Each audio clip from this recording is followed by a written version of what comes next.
There is a moment in the final episode of The Sopranos that lasts about 10 seconds and contains the entire point of the show. Tony Soprano is sitting in a diner with his family, eating onion rings, listening to a song on a jukebox he picked himself. The bell above the door chimes. He looks up. And then the screen cuts to black for 10 silent seconds, and the show is over. Most people argue about whether he died in that moment. Almost nobody argues about the fact that even if he survived, nothing was going to change. He was going to walk out of that diner and back into the same life he had been living for 60 hours of television and 40 years of fictional time. That is the story. Not the murders, not the therapy, not the panic attacks or the gabagool or the swimming pool ducks. The story is about a man who was given more chances to become someone better than almost any character in television history, and who quietly, methodically, almost unconsciously, refused every single one of them. From the kitchen table in Newark, where he had his first panic attack as a child, to the booth in Holston's where the lights went out. From a mother who tried to have him killed to a wife who stayed anyway. From a therapist who believed in him for 7 years to a nephew he eventually suffocated in a wrecked car. This is why Tony Soprano was beyond saving. Welcome to Between the Episodes. Let's get started. Section 1. The Mother Wound. Livia and what she encoded. In the very first episode of The Sopranos that almost everybody remembers and almost nobody fully sits with, Tony Soprano is sitting on a couch in a psychiatrist's office in New Jersey, a woman he has just met, telling her about a family of ducks that landed in his swimming pool. He is uncomfortable. He is a 40-year-old mob captain who has been having panic attacks, and he does not want to be there. And then she asks him what those ducks meant to him, and his face does something it almost never does across the rest of the series. It softens. It opens. He tries to speak, and the words stick. And then he cries. Quietly, briefly, with the specific, embarrassed crying of a man who has not allowed himself to cry in a very long time and is genuinely surprised that his body is doing it now in front of a stranger. And then he gets angry at her for making him cry. And then the camera holds on his face for one more beat, and the scene moves on. That moment, those few seconds of involuntary softness in a man who has spent his entire adult life building a wall around the place those tears come from, is the entire show. The ducks are not the show. The therapy is not the show. The mafia is not even fully the show. The show is what happens to a person whose first and most important emotional relationship was with someone who could not love him properly, and what that person carries into every other relationship for the rest of his life. Tony Soprano was not born into the mob. He was born into Livia Soprano. And the life he eventually built, the violence and the lies and the panic attacks and the strangling and the lying to his therapist for 7 years and the killing of his own family members, every piece of it sits on top of a foundation that was poured before he could form a memory. To talk about why Tony Soprano was beyond saving, you have to start with his mother. Not as background, not as a sad fact, but as the shaping condition of his entire psychology. David Chase, the man who created the show, has been openly direct about this for over 25 years. He based Livia Soprano on his own mother, a woman named Norma Chase, whom he has described in interviews as paranoid, abusive, sharp-tongued, and dismissive of every accomplishment her son ever achieved. Some of Livia's most famous lines, the way she sighs, "Poor you," the way she makes a tiny remark designed to wound, the way she switches from victim to attacker in the same breath, are direct quotations of things David Chase's own mother said to him. He has also said in the documentary Wise Guy that he spent years in psychotherapy himself trying to address what his mother's parenting did to him. The Sopranos is not a fictional exercise in characterization. It is one man's attempt to look at his own mother on a screen and try to understand what she did and why he could not get free of it. And the choice to put that mother inside Tony Soprano specifically, rather than inside any other kind of character, was not random. It was a recognition that this particular wound, the wound of being raised by a mother who is not capable of giving you the basic emotional regulation a child needs, produces a particular kind of adult. And that adult, given a life of unlimited power and zero accountability, will look exactly like Tony Soprano. What Livia did to Tony was not dramatic in the way television usually frames child abuse. She did not beat him in the obvious way Johnny Boy did. She did not lock him in rooms. She did not visibly neglect him in ways a social worker would have recognized. What she did was much smaller and much more constant, and, in the long run, much more damaging. She made being her son a job that could not be performed correctly. Every gesture toward her was wrong. Every gift was the wrong gift. Every visit was either too long or too short. Every concern was an attack, and every absence was abandonment. Tony, as a child, and then as a teenager, and then as an adult, lived inside a system where there was no version of his behavior that would produce the love he was looking for, because the love was not actually available, no matter what he did. Dr. Melfi observes within the first season that Livia displays the traits of borderline personality disorder, possibly with narcissistic features. The diagnosis matters less than what it produced. What it produced was a child who learned very early that other people's emotions were unstable weather systems, that affection could be withdrawn at any moment for any reason, and that the only way to survive was to become the kind of person who did not visibly need anything from anyone. That last lesson is the one that stuck. Watch Tony across all 6 seasons of the show with this in mind. He does not ask for help. He does not admit weakness. When he is in pain, he eats. When he is in panic, he goes to the strip club. When he is in grief, he goes to bed for 2 days and tells nobody. He has a therapist for 7 years and lies to her about almost everything that actually matters. The reason for this is not that he is a mob boss and mob bosses do not talk. Plenty of people in the show talk. Christopher talks. Carmela talks. Even Paulie talks.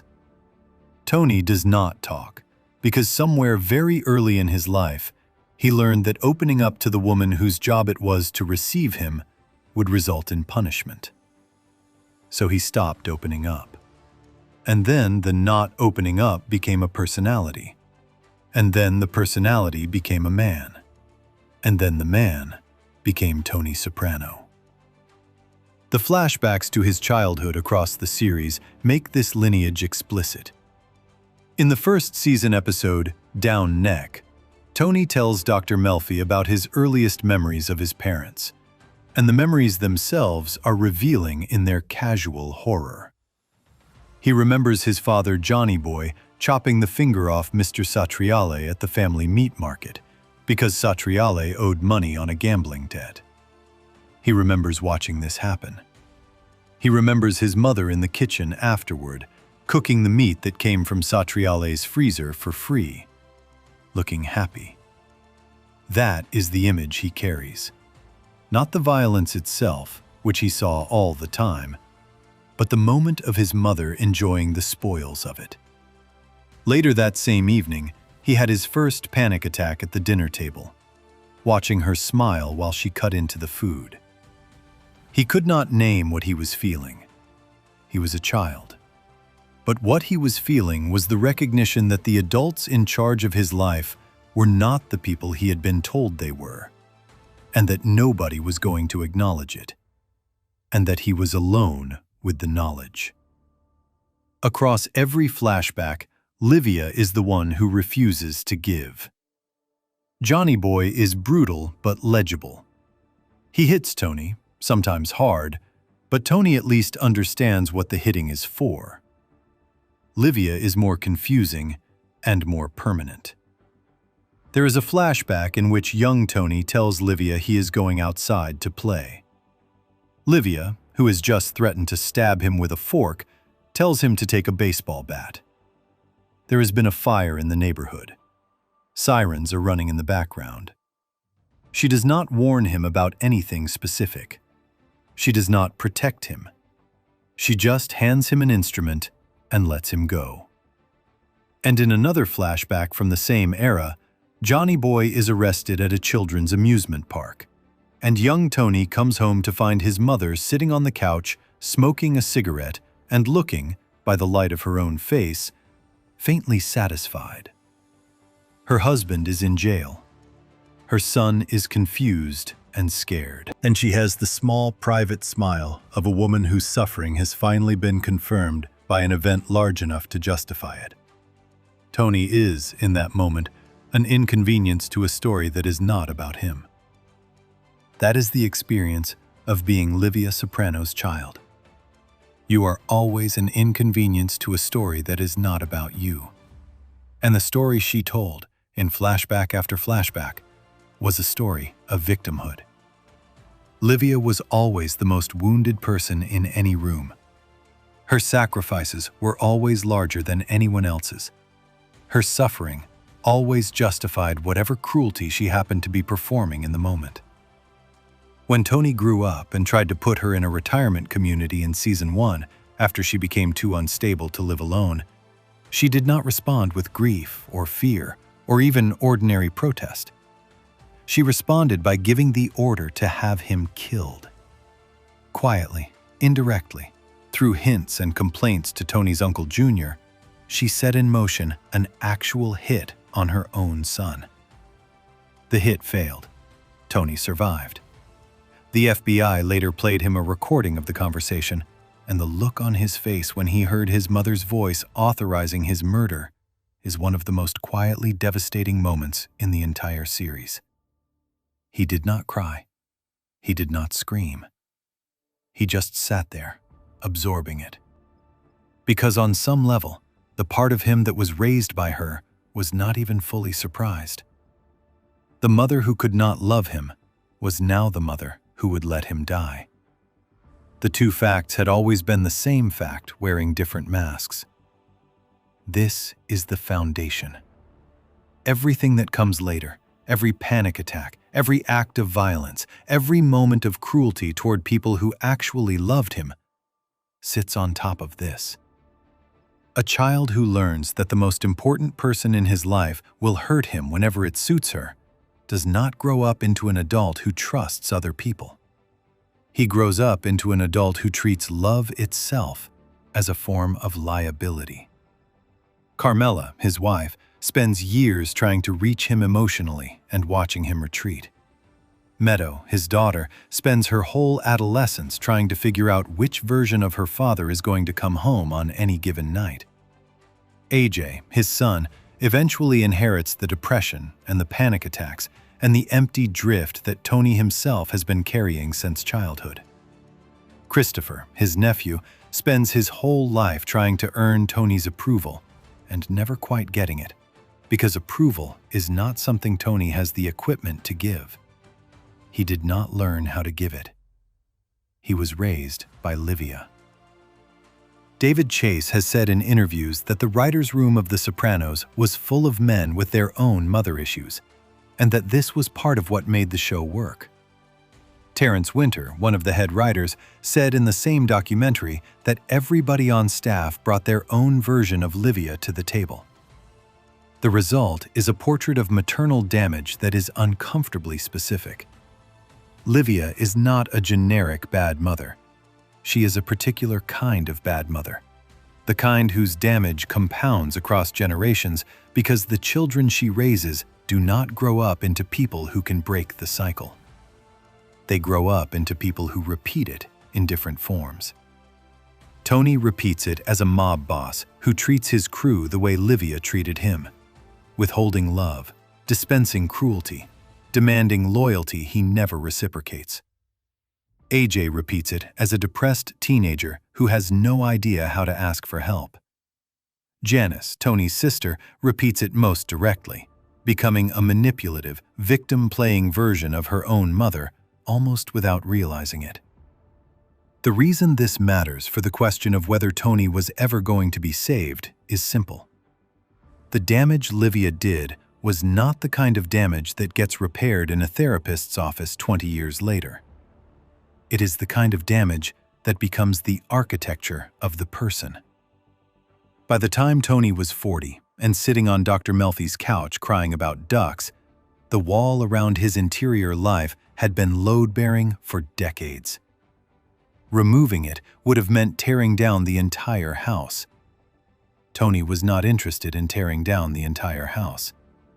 He just wanted the panic attacks to stop. He wanted to function. He wanted to feel less afraid without having to look at what he was afraid of.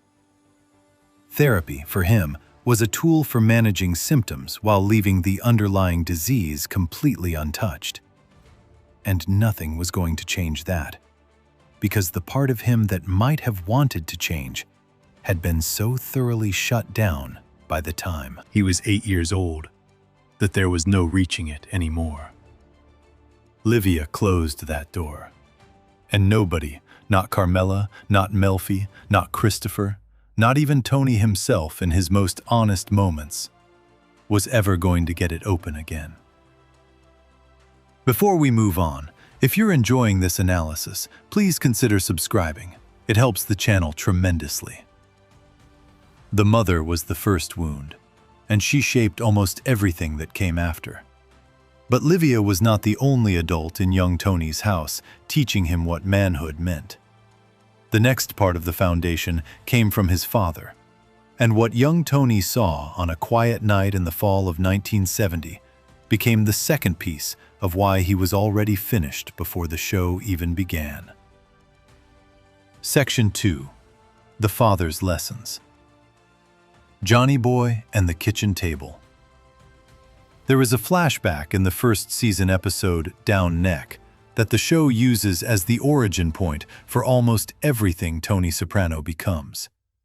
He is a small boy, somewhere around 8 or 9 years old. He has come home with his father from an errand at the family meat market, Satrial's, where the proprietor owes Johnny Boy money for a gambling debt.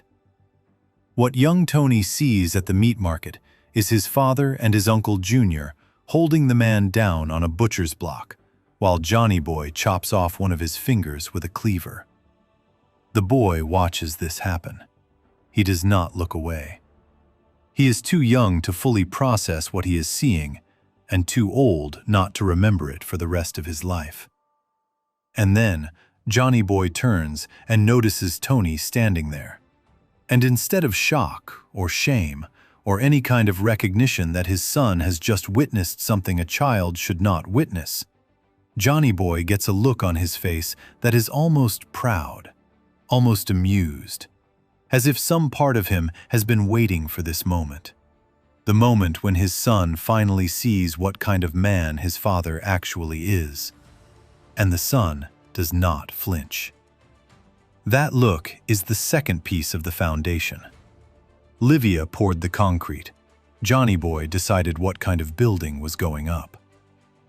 Later that same evening, in the same flashback sequence, Johnny Boy sits Tony down for what is functionally the most important conversation of the boy's life, although neither of them frame it that way. He explains what happened at the meat market. He tells Tony that the man owed him money, that the man had been given chances, and that what happened was simply what had to happen. He praises Tony for not running away when the cleaver came down. He tells him he handled it like a man. And then he gives him the lesson that Tony will carry into every single relationship he ever has after this. Johnny Boy tells him that some men are made to take, and some men are made to be taken from. And the only question worth asking in life is which one you intend to be. He does not say it in those words.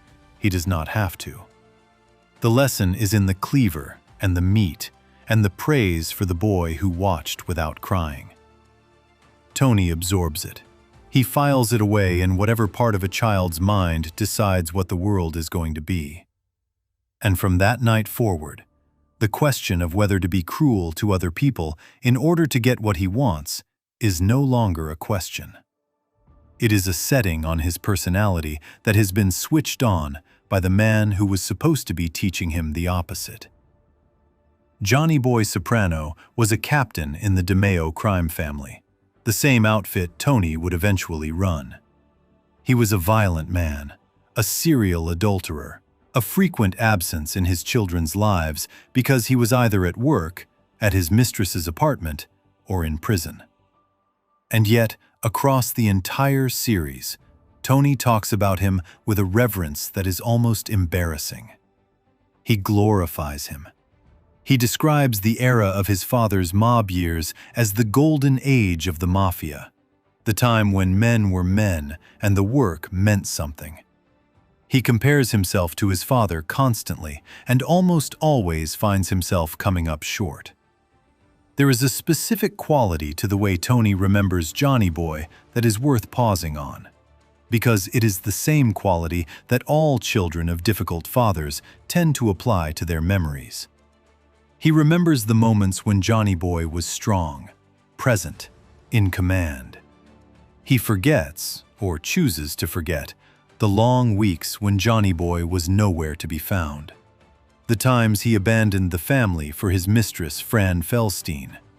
The time when Livia was hospitalized for a miscarriage and Johnny Boy was in another woman's bed, and made Tony lie to his mother about where they had spent the night.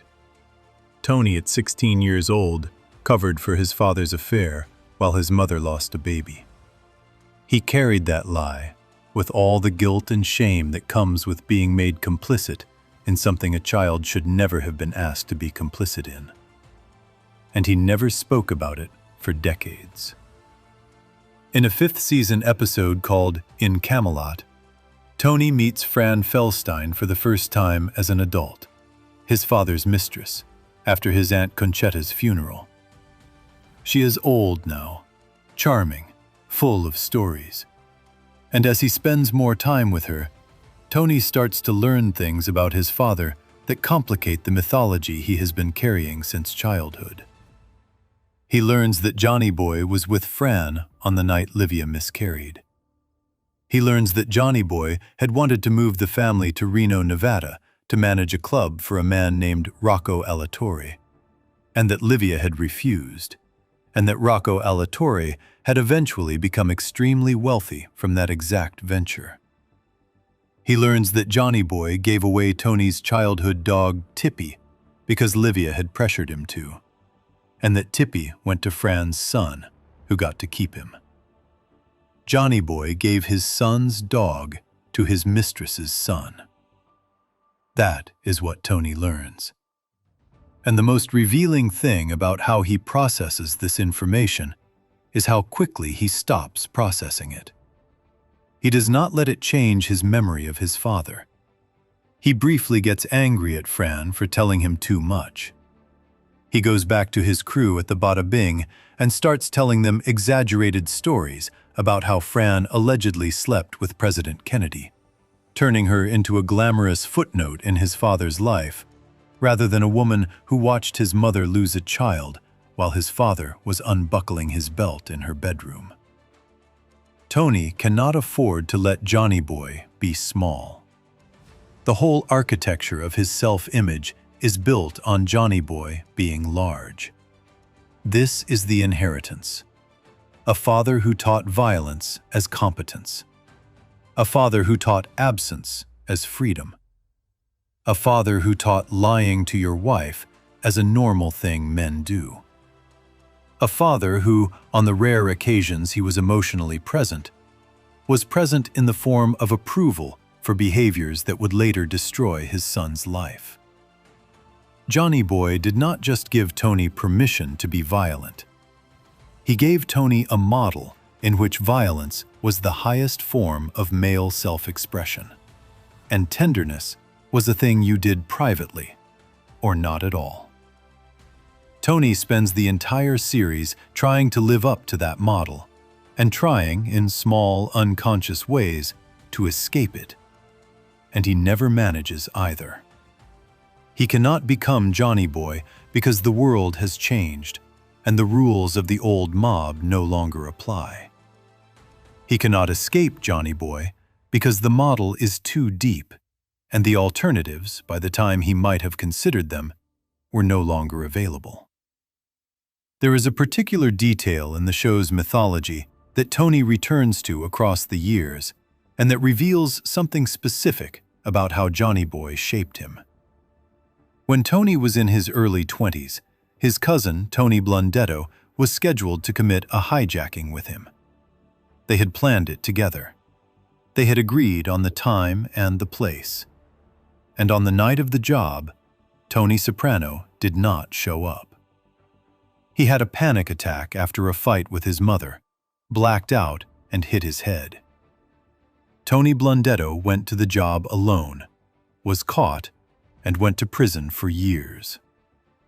For decades afterward, Tony Soprano told everyone, including himself, that he had not been there because he had been mugged. That was the lie. The truth was that his mother had broken him emotionally that night, and his body had refused to function. The reason this matters is that Tony knew, even in his early 20s, that his interior life was not under his control. He knew that there was something inside him that could not be commanded. And rather than face it, rather than ask what kind of man he was if his nervous system collapsed under his mother's pressure, he invented a story about being mugged.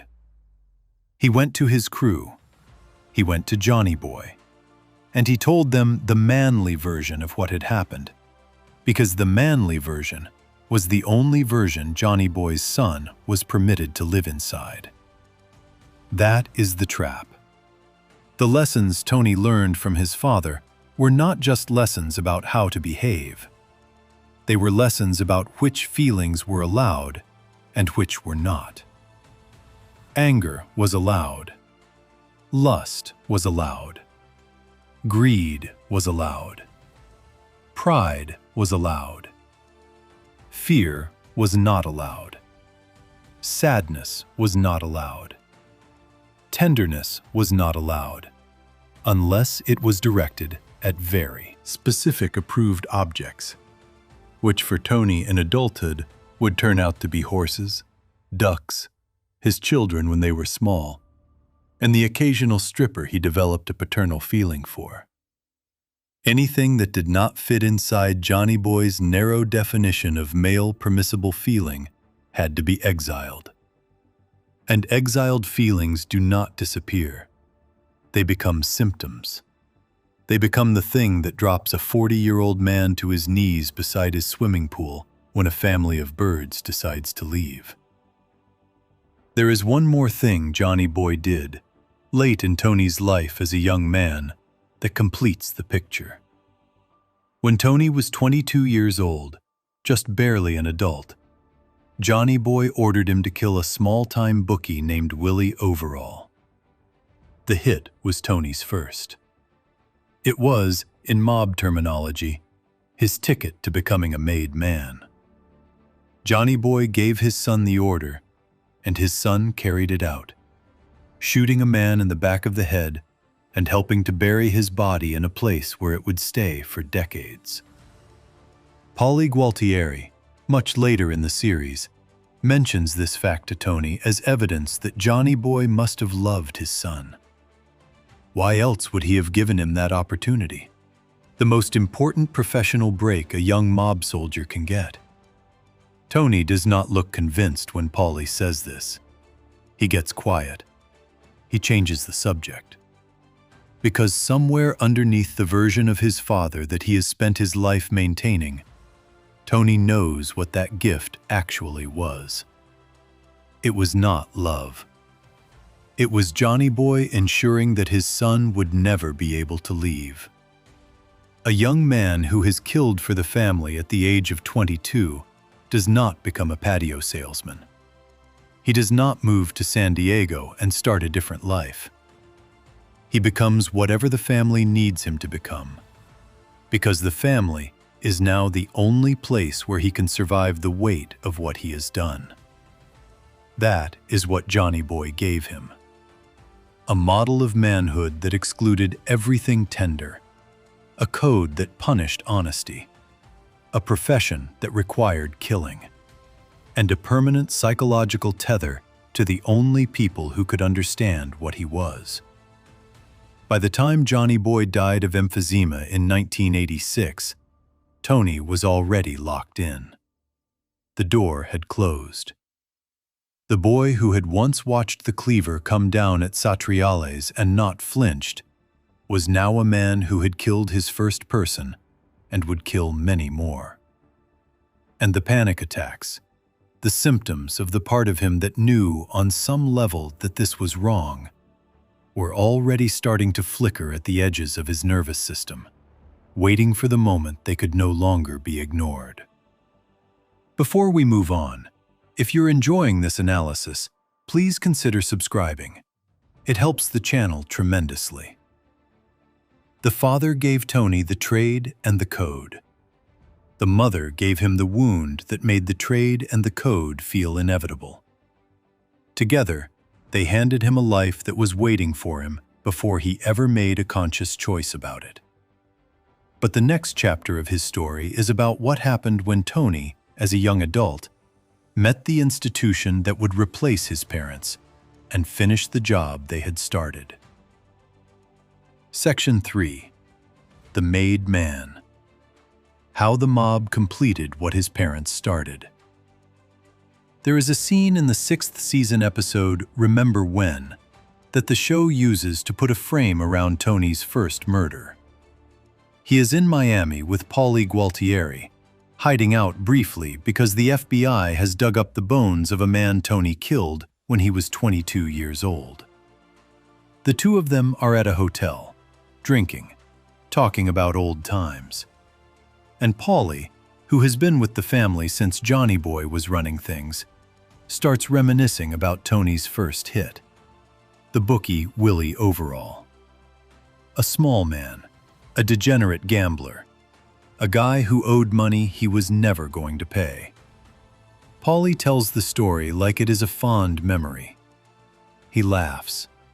He remembers details. The way Tony was nervous beforehand.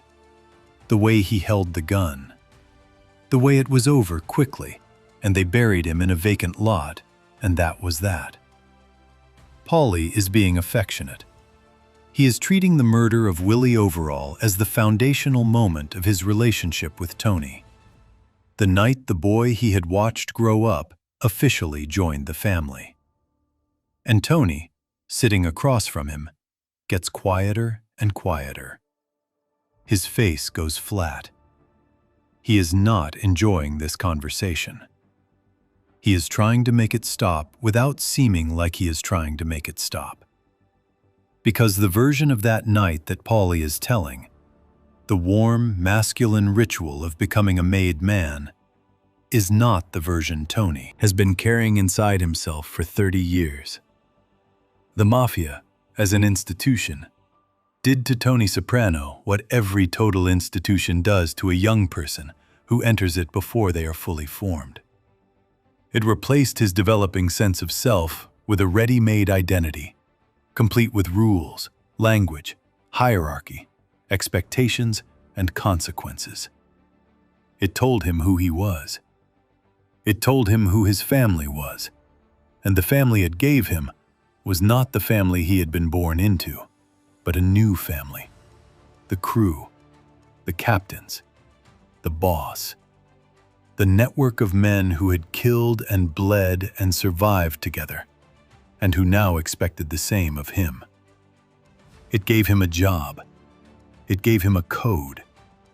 It gave him the specific kind of belonging that lonely young men, especially lonely young men whose mothers could not love them and whose fathers had taught them that the world was a place of violence, will sell almost anything to obtain.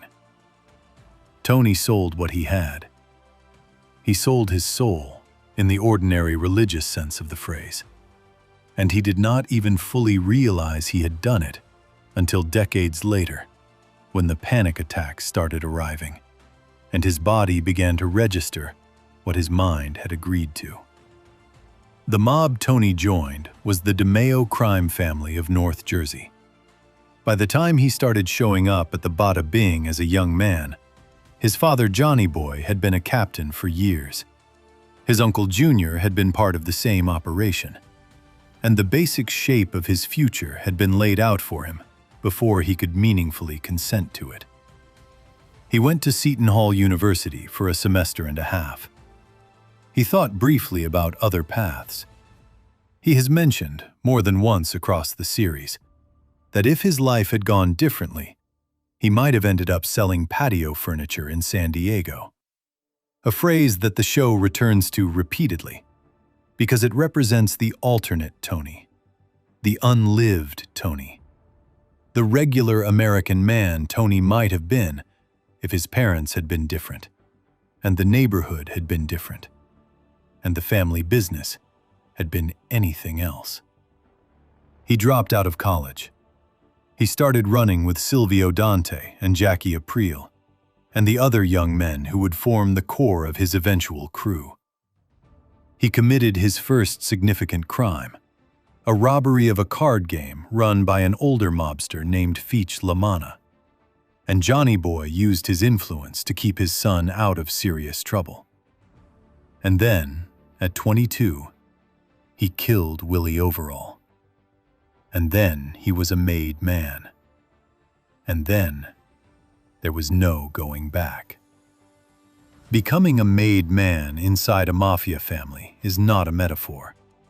It is a formal initiation, a specific ceremony, a ritual that the show alludes to repeatedly, without ever depicting in full. The candidate is brought before the senior members of the family. He is asked questions. He is told the rules. He is reminded that this is a one-way door. Once he accepts the offer, he belongs to the family for the rest of his life. And the only ways out are death, or, if he is willing to accept dishonor and the threat of being killed, becoming an informant. There is no retirement. There is no resignation. There is no scenario in which a made man simply decides, at 35 or 40 or 50, that he wants to do something else with his time. The family owns him. The family has paid for him with the murder he has committed on its behalf. And the family, in the form of the older men who watched him do it, will hold that murder over him for the rest of his life as a guarantee of his loyalty. This is the second cage. Livia built the first one inside his head. The mafia built the second one around his body. And it was made of obligations and witnesses, and a felony so large that no statute of limitations would ever release him from it. Tony, by the age of 22, was a young man who had already foreclosed on every other possible version of his future. He just did not fully understand it yet. He was still telling himself the story of agency. He was still imagining that the choices he was making were free choices, that he could have walked away if he had wanted to, that he was choosing this life because it suited him. He was wrong. He had not chosen the life. The life had been arranged around him by his father, by his father's friends, by the historical moment of Italian-American Newark in the 1970s, and by his own emotional inability, shaped by Livia, to imagine becoming a person his parents would not recognize. What the Mafia did next was reshape him into an effective member of itself. This is the part of the story that does not get talked about enough, because the show is mostly set after this rebuilding is complete, and we tend to take Tony's mob personality as a given. But there was a process. There was a young man in his 20s and 30s who had to be turned into the man we meet in the pilot. The crew taught him how to extract money from people. They taught him which kinds of violence were acceptable and which were not, which betrayals were forgivable and which were capital offenses, which kinds of cheating were ordinary and which would get a man killed.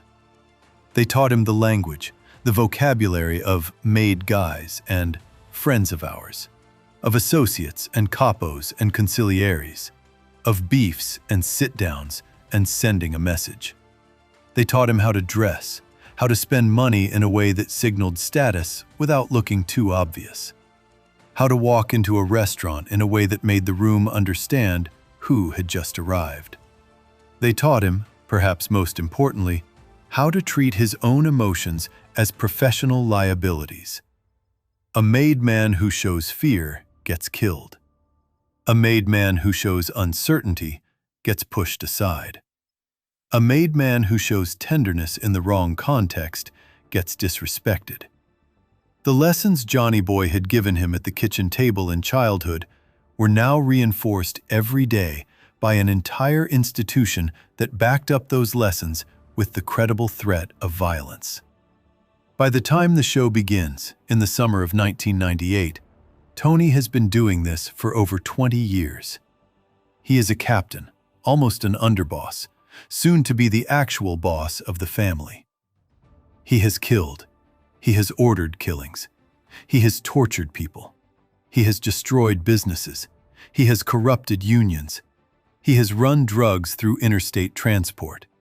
He has pulled scams on insurance companies and HMOs and any other entity that could be exploited.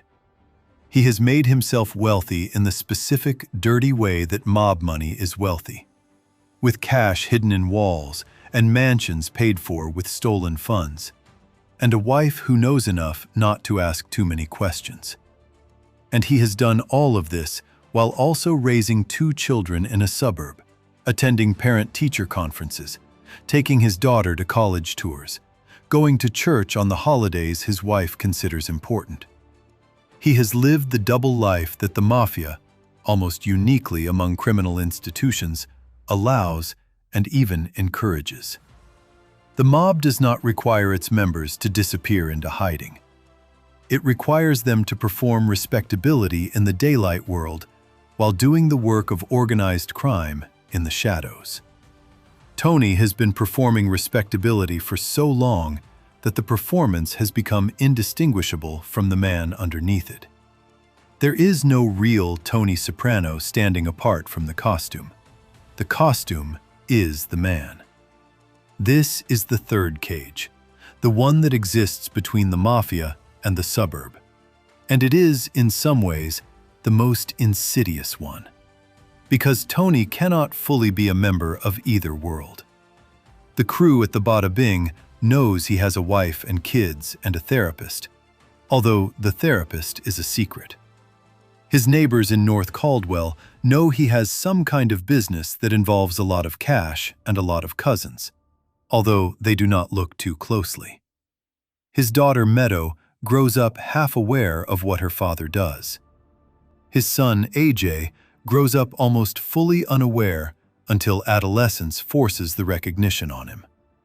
Carmela, his wife, knows everything and has always known everything. And the knowing has cost her her sense of herself as a moral person. The whole family lives inside a pretense that everyone is participating in and nobody can talk about openly. And the pretense is the foundation of their material comfort. The house, the cars, the clothes, the college tuitions, the weddings, the funerals. All of it is paid for with money that comes from violence Tony performs against strangers. And the strangers do not exist in the family's imagination. They are abstract. They are problems Tony solves at work. The blood does not come home with him. Or rather, it does. But everyone has agreed, by silent, unanimous consent, not to see it. This double life is what makes Tony's eventual entry into therapy so loaded. Because therapy, properly conducted, is the act of refusing to accept the pretense. It is the place where the costume comes off. And Tony walks into Dr. Melfi's office with the costume so thoroughly grafted onto his skin that even she cannot fully tell where the mask ends and the man begins. She knows from the start that he is not a waste management consultant. She knows what he actually does. And he knows that she knows. And from that very first session, the question of whether he can be honest with her is already complicated. Because he has spent 20+ years being a member of an institution that punishes honesty with death. A made man who tells a stranger about his work, even a doctor, has technically violated omerta, the code of silence that the entire mafia is built on. Tony knows this. The crew, when they later find out he is in therapy, treats it as a serious problem. Junior tries to use it as a pretext for the failed hit on Tony in Season 1. The fact that Tony goes anyway, that he keeps showing up week after week, says something important about how badly he was suffering. But it also says something about the limits of what he was willing to risk. Because he never tells Melfi the worst things. He tells her enough to manage the symptoms. He never tells her enough to actually heal. The institution had finished its work. Tony was made, in the most complete sense of that word. He was assembled out of the parts his parents had given him and the parts the mob had added on. And the resulting machine was extremely good at what it did, and almost incapable of being something else. The boy who had once cried in a swimming pool because some birds flew away was buried under decades of professional violence and emotional suppression, and the kind of money that solves every problem except the ones that actually matter. And when the panic attacks finally arrived in his 40th year, when his body started refusing to carry the weight of what he had agreed to, the question was not whether the made man could be unmade. The question was whether anyone, including Tony himself, even still knew where to look for the boy underneath. Before we move on, if you're enjoying this analysis, please consider subscribing. It helps the channel tremendously. The mafia completed the foundation. By the time he was 40, Tony was a fully assembled mob boss with a beautiful house and a body that was starting to fail him in ways he could not explain. And that failing body is what eventually drove him into the only space in his life where he might have been told the truth about himself. Section 4. The Therapist's Office. 7 years of refused chances. There is a scene in the very first episode of The Sopranos, before any of the violence has been introduced, before the audience has fully understood what kind of show they are watching, that establishes the entire shape of what Dr. Jennifer Melfi is going to be in Tony Soprano's life. He has been referred to her by his family doctor, who has run every possible physical test and found nothing to explain the panic attacks. The doctor has suggested that the cause might be psychological. Tony does not want to be there. He sits down on her couch with the body language of a man who has been forced into a room he considers beneath him, who is doing his wife or his doctor a favor by showing up at all, and who has every intention of leaving as soon as he has performed the minimum acceptable amount of cooperation. And then she starts asking him questions. And the questions are not what he expected. She does not interrogate him. She does not ask him what he does for a living, although she clearly already knows. She asks him about his life, about his family, about the ducks. And Tony, for the first time in possibly his entire adult life, finds himself in a room with another adult who is asking him questions because she actually wants to know the answers. Not because she wants something from him. Not because she is going to use the information against him. Not because her own emotional needs are riding on what he says. Just because she is curious, professionally and humanly, about what is happening inside him. He has never experienced this before. Nobody has ever asked him these questions before in this way. And the surprise of it cracks something open in him that has not been opened since he was a small boy. That crack is the entire story of Tony's 7 years of therapy. It opens. He glimpses something. He gets scared. He closes it. The next session, it opens again, slightly. He glimpses a little further. He gets scared again. He closes it again. And this pattern, this oscillation between possibility and retreat, goes on for 7 full years across more than 70 hours of dramatic television. And at the end of it, Melfi shows him the door, and he walks out. And he has not changed in any way that would have prevented the things he is about to do in the final weeks of his life. He has murdered people during these 7 years. He has ordered murders. He has betrayed almost everyone who has ever loved him. And he has done all of this while continuing to show up to therapy, week after week, paying his bills, doing the homework, working on himself, while also, somehow, completely missing the point of the work. To understand what Tony did with therapy, you have to understand what therapy actually offers a person and what it requires from them in return. Therapy, in the form Dr. Melfi practiced it, is a kind of psychoanalytic talk therapy descended from Freud. The basic idea is that the patient's symptoms, the panic attacks in Tony's case, are the visible surface of an underlying psychological structure that the patient is not consciously aware of.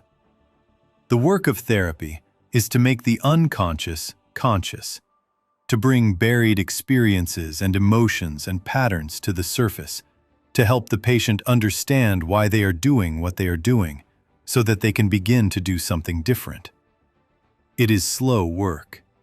It is uncomfortable work. It depends entirely on the patient's willingness to be honest, both with the therapist and, much harder, with themselves. And honesty, for someone like Tony Soprano, was not just emotionally difficult. It was professionally lethal.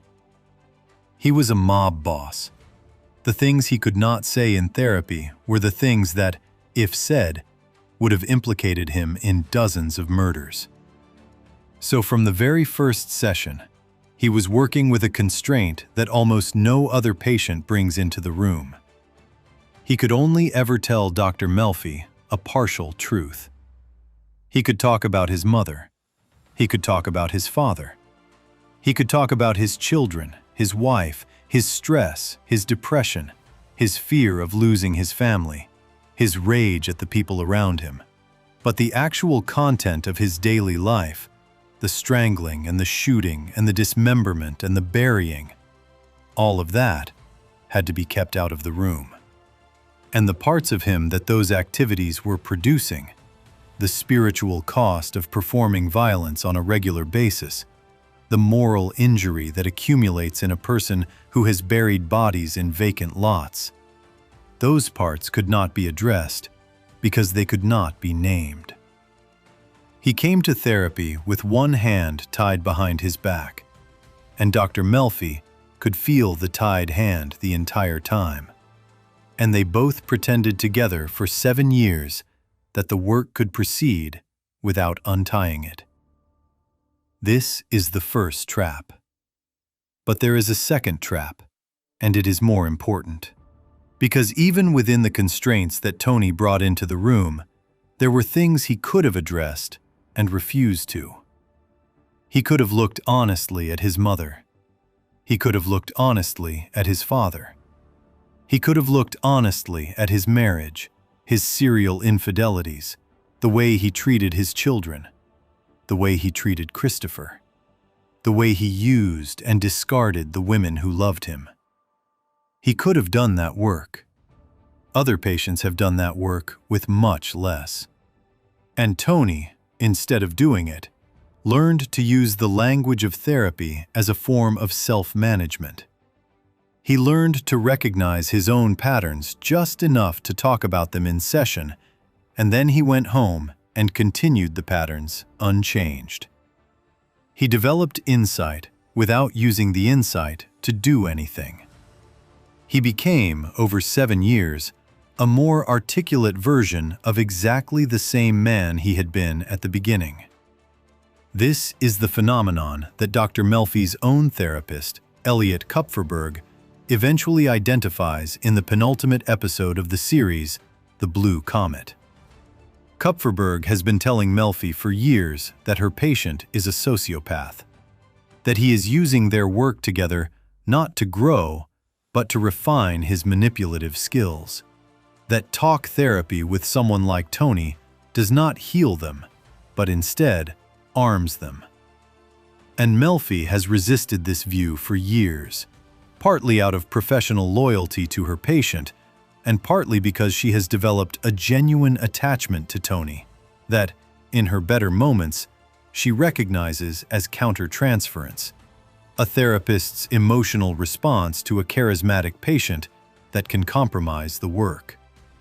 Kupferberg finally hands her a real published study, a piece of research by Samuel Yochelson and Stanton Saminow, 2 psychiatrists who specialized in the criminal mind. The study suggested that talk therapy with sociopaths can actually make them more effective sociopaths. It teaches them the language of emotional life without teaching them the substance of it. They become better at performing empathy without becoming any more empathetic. They learn how to manipulate the people around them with greater precision because they now have access to a vocabulary that helps them understand what those people are feeling. Melfi reads the study at home. She is shaken by it. She thinks about her 7 years of work with Tony. She thinks about what he has actually changed, what insights he has actually applied, what behaviors have actually shifted as a result of their conversations. And she starts to suspect, with a kind of sickening clarity, that Kupferberg might be right. That the man she has been seeing for almost a decade has been using her, in some way she did not quite see, to become better at being himself, rather than to become someone better. At their next session, she tells him she is ending the therapy. She does it abruptly, almost cruelly, in a way that several real psychiatrists publicly criticized when the episode aired in 2007, because it violated standard professional protocols for ending a therapeutic relationship. Tony is wounded. He says they have been making progress.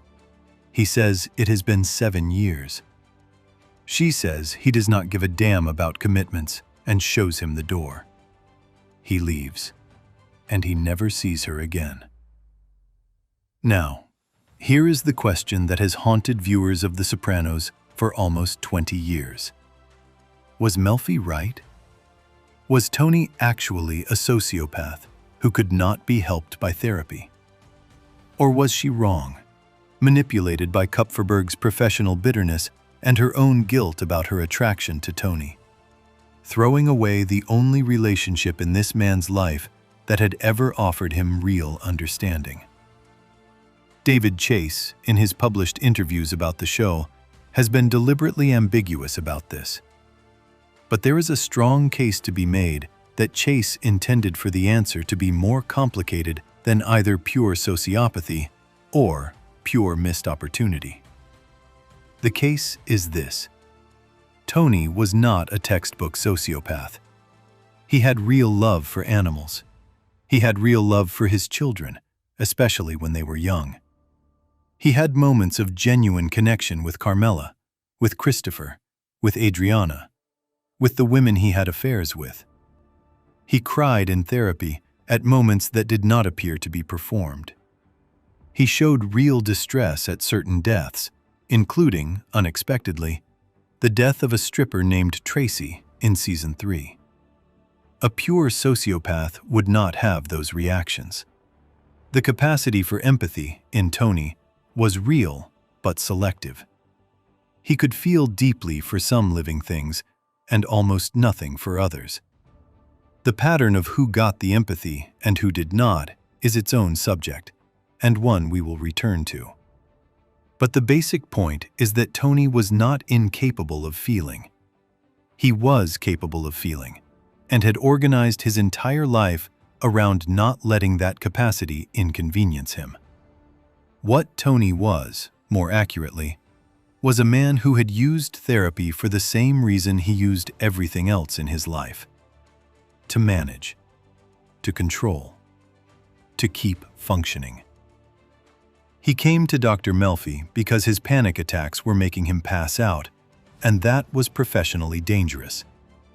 He stayed because the panic attacks did get better, and because he liked her, and because the sessions gave him a place to vent without consequences, and because, over time, he developed a real, if complicated, affection for the experience of being listened to by an intelligent woman who was not interested in him sexually and who treated him with consistent professional respect. None of that, in the end, is the same thing as doing the work of changing.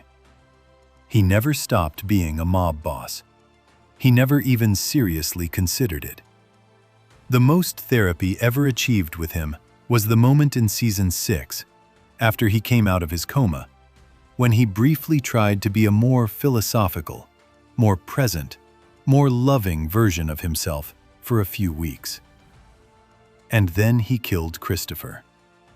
And then the briefly transformed Tony was gone, replaced by the same man he had always been.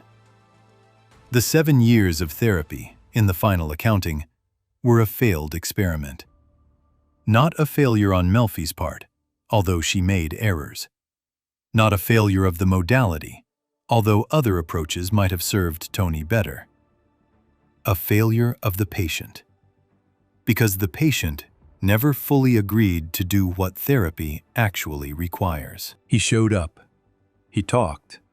He paid. He even engaged in moments. But he never agreed to let the work change him. Because letting the work change him would have meant changing his life. And his life was the only thing he had built, and he was not going to give it up for any abstract promise of becoming a better person. He had killed too many people.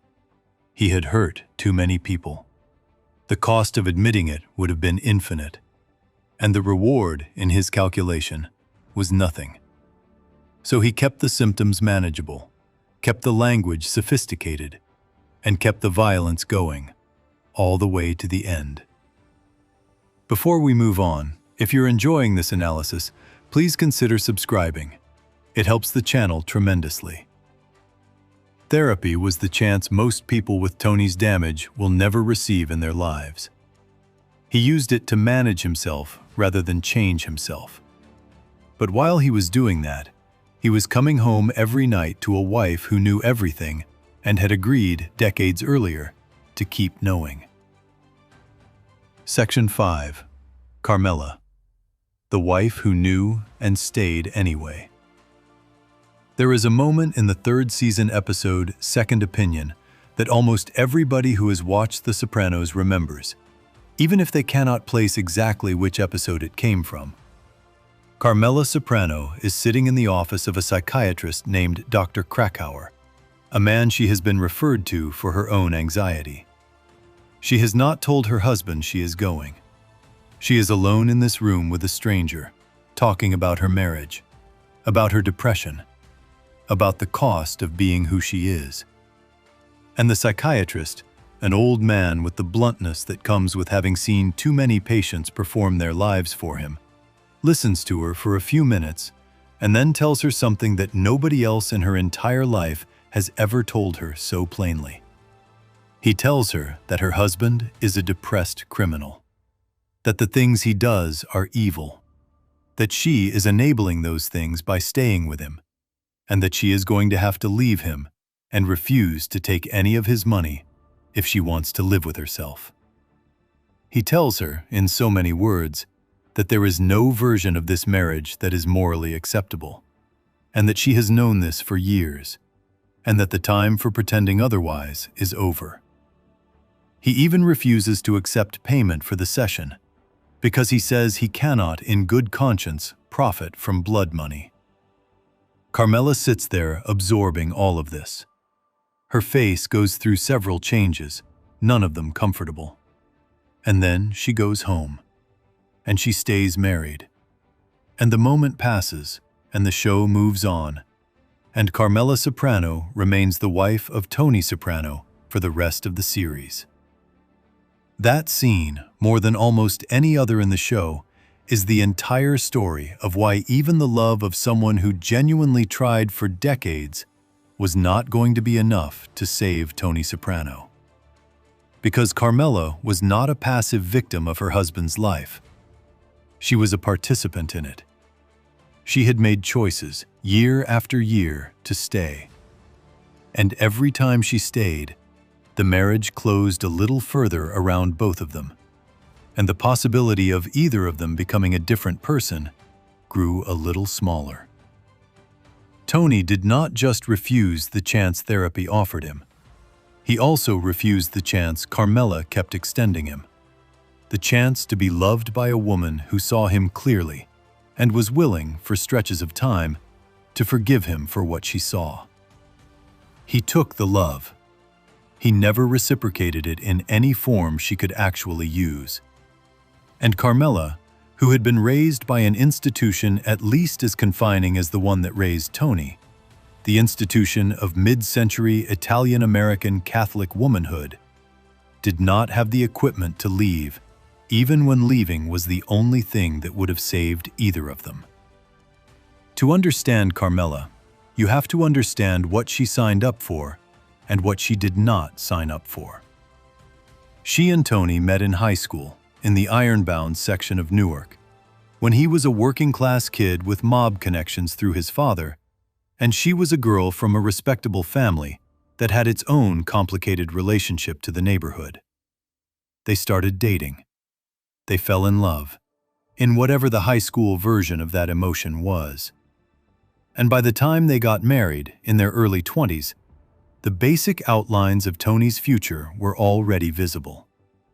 Johnny Boy was a captain in the DeMeo family. Tony was running with Silvio and Jackie. The cars he drove and the cash he spent and the people he spent his evenings with already telling Carmela exactly what kind of life she was about to enter. She entered it anyway. She had her reasons. She loved him. He was charming, in that specific way that Tony Soprano was charming when he wanted to be. The way that combined size and humor, and a kind of dangerous protective masculinity that, for a young Catholic girl in 1970s New Jersey, was its own form of seduction. He could give her things. He could give her a life that was better, materially, than the one her parents could have given her. And she had been raised, like every girl in her milieu, to believe that marriage was the central achievement of a woman's life, that staying married was a moral duty, and that the husband's behavior outside the home was, in some ultimate sense, not the wife's responsibility. So she said yes. She married him. They had Meadow. They had AJ. They moved to North Caldwell, into a house that was paid for with money she did not ask too many questions about. And she settled into the role she had been preparing for her entire life. Italian-American mob wife. Beautiful home. Beautiful children. Beautiful clothes. A husband who came home late, who took phone calls at the dinner table, who occasionally disappeared for entire nights on what he called business. A marriage that was, on the surface, no different from any other suburban marriage of its era, except that the surface was paid for in violence she could feel in her bones, but had agreed not to look at. She made the agreement decades ago. The agreement was that she would not ask, and Tony would not tell, and the children would be raised in a kind of insulated bubble where the source of the family's wealth was simply not discussed. And the agreement held. For years. For so long that by the time the show begins, the agreement had become so deeply embedded in the architecture of their relationship that breaking it would have felt to both of them like breaking the marriage itself. But Carmela was not stupid. She was, in many ways, the most clear-sighted person in the show. She knew exactly what Tony did. She knew about the affairs. She knew about the violence, in general terms, even when she did not know the specifics. She knew that Christopher had been a heroin addict, that Adriana had disappeared under suspicious circumstances, that the cousins and friends who came to dinner sometimes stopped coming and were never mentioned again. She knew. And the cost of knowing, while continuing to enjoy the house and the cars and the country club membership and the college tuition for her children, was a slow accumulation of guilt that ate at her across the entire run of the series.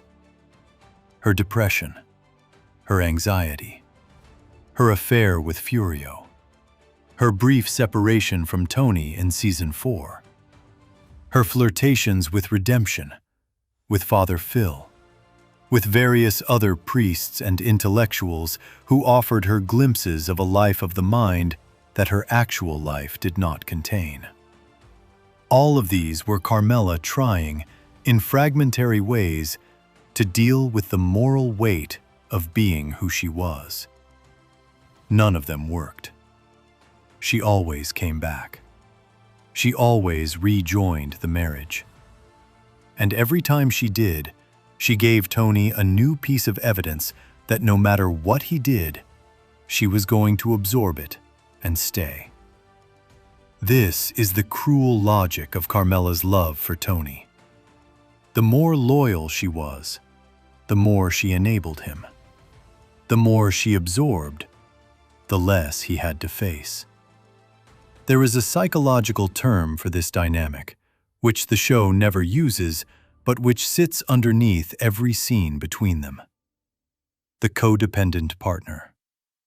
The person whose own sense of self is so wrapped up in the role they play in the other person's life that they cannot leave, even when leaving is the only sane option. Carmela was not weak. She was caught. She had built her whole identity around being Tony's wife, around being the matriarch of this beautiful suburban family, around the particular form of feminine power that Italian-American mob culture allowed wives to wield, as long as they did not challenge the basic structure. If she left him, she lost all of that. Not just the money, although the money was significant. She lost the version of herself she had spent her adult life becoming. And she had no other version waiting in reserve. She had not been to college. She had not had a career. She had not built any external life that would have given her a place to land if the marriage ended. She was Tony's wife. That was who she was. And Tony, knowing this on some level, could not articulate, took advantage of it across decades. There is a particular moment late in season 5 that captures this dynamic with terrible precision. Tony has come back to her after their separation. They have agreed to try again. He has, in his way, apologized. And then, almost as a peace offering, he gives her $400,000 in cash to invest in a piece of real estate she had been wanting to develop. Carmela, who has spent the previous season talking about her moral disgust with their marriage and her need to build something independent, takes the money. She does not even hesitate for very long. The land deal becomes one of her main projects across the back half of the series. And it is, in the most literal possible sense, blood money. The cash came from Tony's criminal enterprises. It was paid for by the suffering of people Carmela has never met. And she knows this. And she takes it. And she uses it. And when Dr. Krakauer had told her, a season earlier, that she would have to refuse the money in order to live with herself, he was being more accurate than even he probably understood. Because the moment she took the $400,000, the question of whether she was going to leave Tony was answered for the rest of her life. She had made her choice. She had chosen the marriage and the money and the suburban kingdom over her own moral coherence. And from that point forward, every gesture she made toward criticizing Tony was a gesture made by someone who had already, materially, signed the contract. This matters for the question of Tony's redemption, because Carmela was, theoretically, the person best positioned to demand change from him. She knew him better than anyone.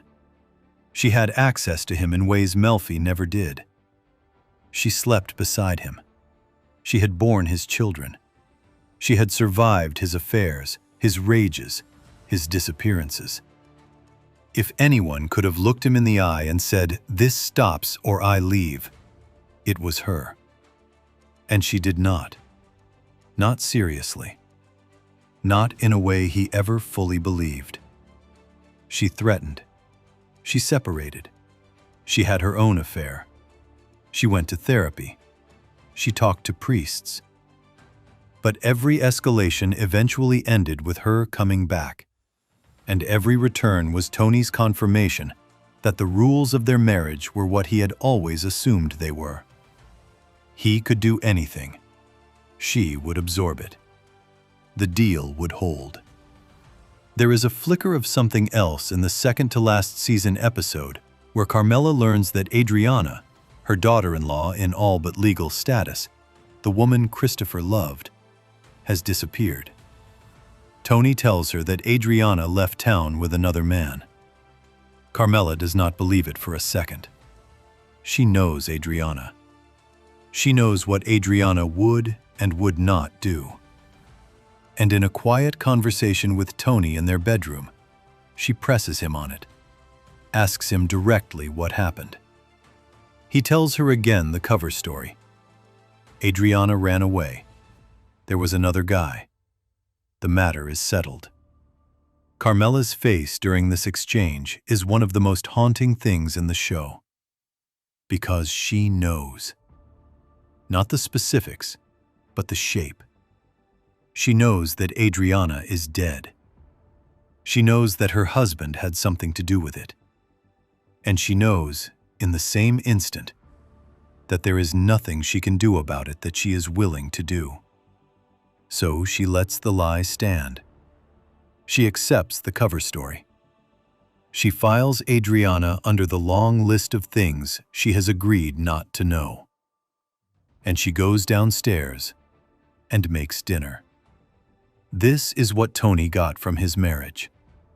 Total presence, total knowledge, and total willingness to let him keep going. There is an argument made by viewers who have always been more sympathetic to Carmela than to Tony, that her staying represented love, and that her love deserved better than what Tony gave her. That argument is true. It is also true that her staying represented something else, a moral surrender that she made in installments over 30 years, and that, by the time the show begins, was so fully completed that calling it back would have required tearing down the entire life she had built. She could not do it. He knew she could not do it.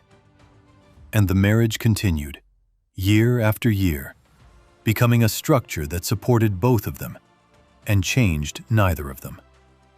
By the final season, Tony is barely even pretending to be faithful, barely pretending to love her in the active sense. They are partners in a long-running enterprise. The enterprise is the family. The enterprise required him to keep doing what he did, and her to keep absorbing what he did.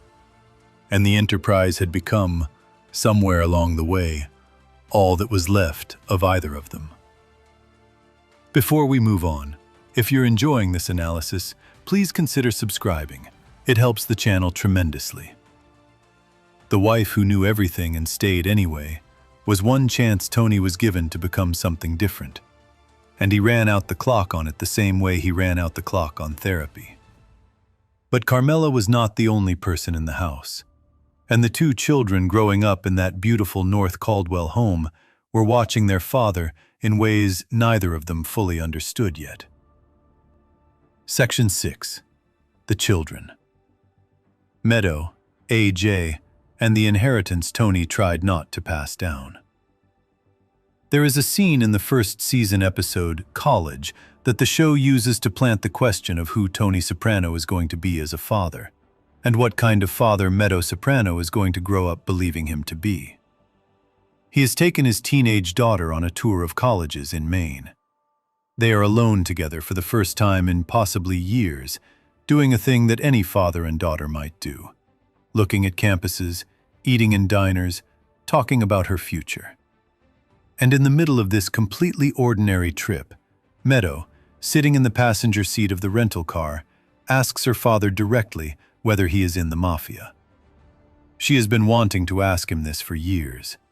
She has put it together from overheard conversations and unexplained absences, and the way certain men treat her father when they see him in restaurants. And now, alone in a car with him on a New England highway, she finally asks. Tony's first response is denial. He gives her the standard cover story about waste management. And then he sees her face, and he sees that she does not believe him, and he changes course. He admits that some of his money comes from illegal gambling. He frames it as small, as ordinary, as a lesser version of what he actually does. He gives her enough truth to make her stop asking, and not enough truth to give her any real understanding of what her father actually is. And Meadow, in that moment, accepts the deal. She accepts the partial truth.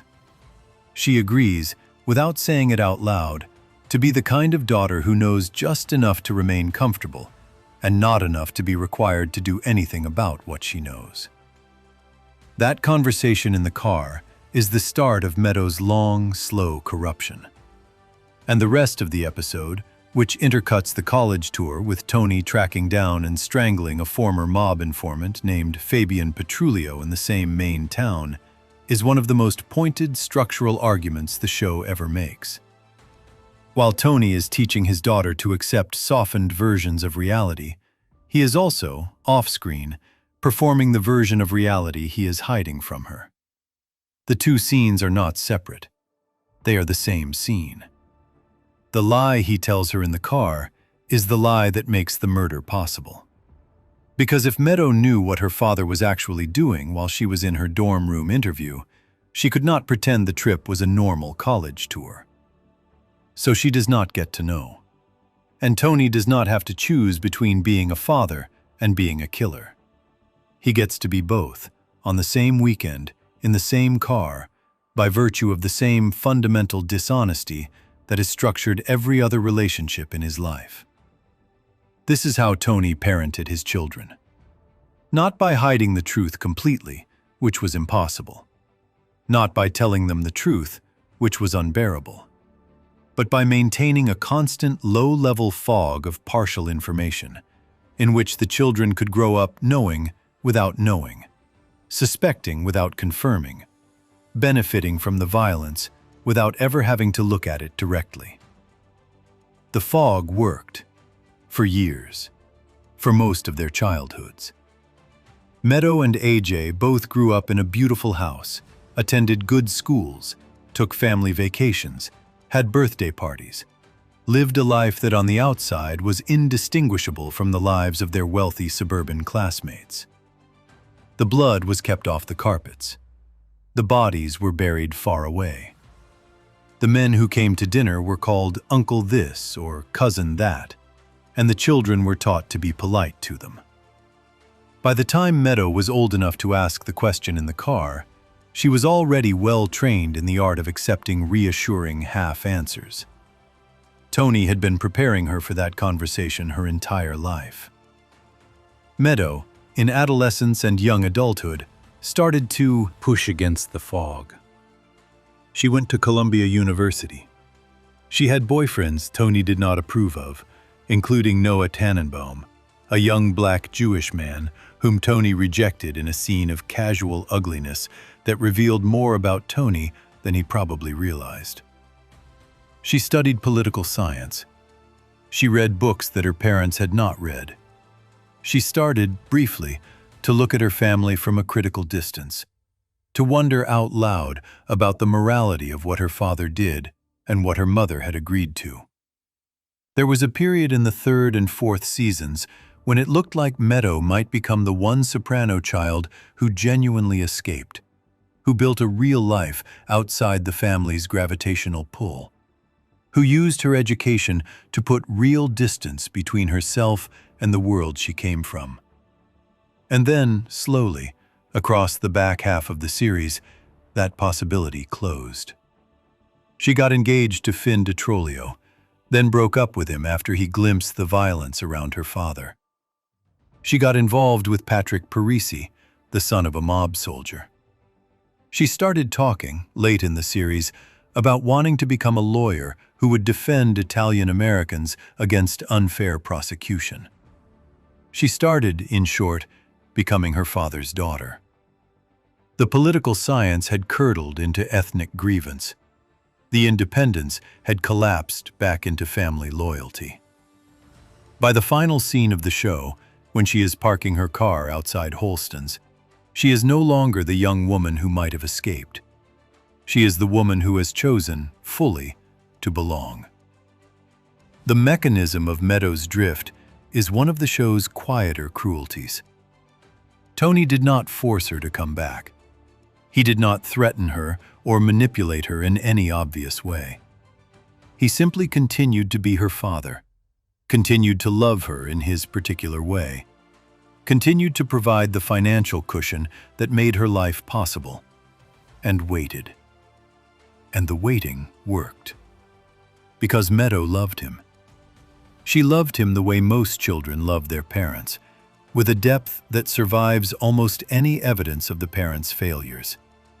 And Tony, who could be charming and warm and present when he chose to be, had cultivated her love carefully across her whole childhood. The love was real. The price of the love, the implicit price, was that she would never seriously challenge him about what he was. She paid the price.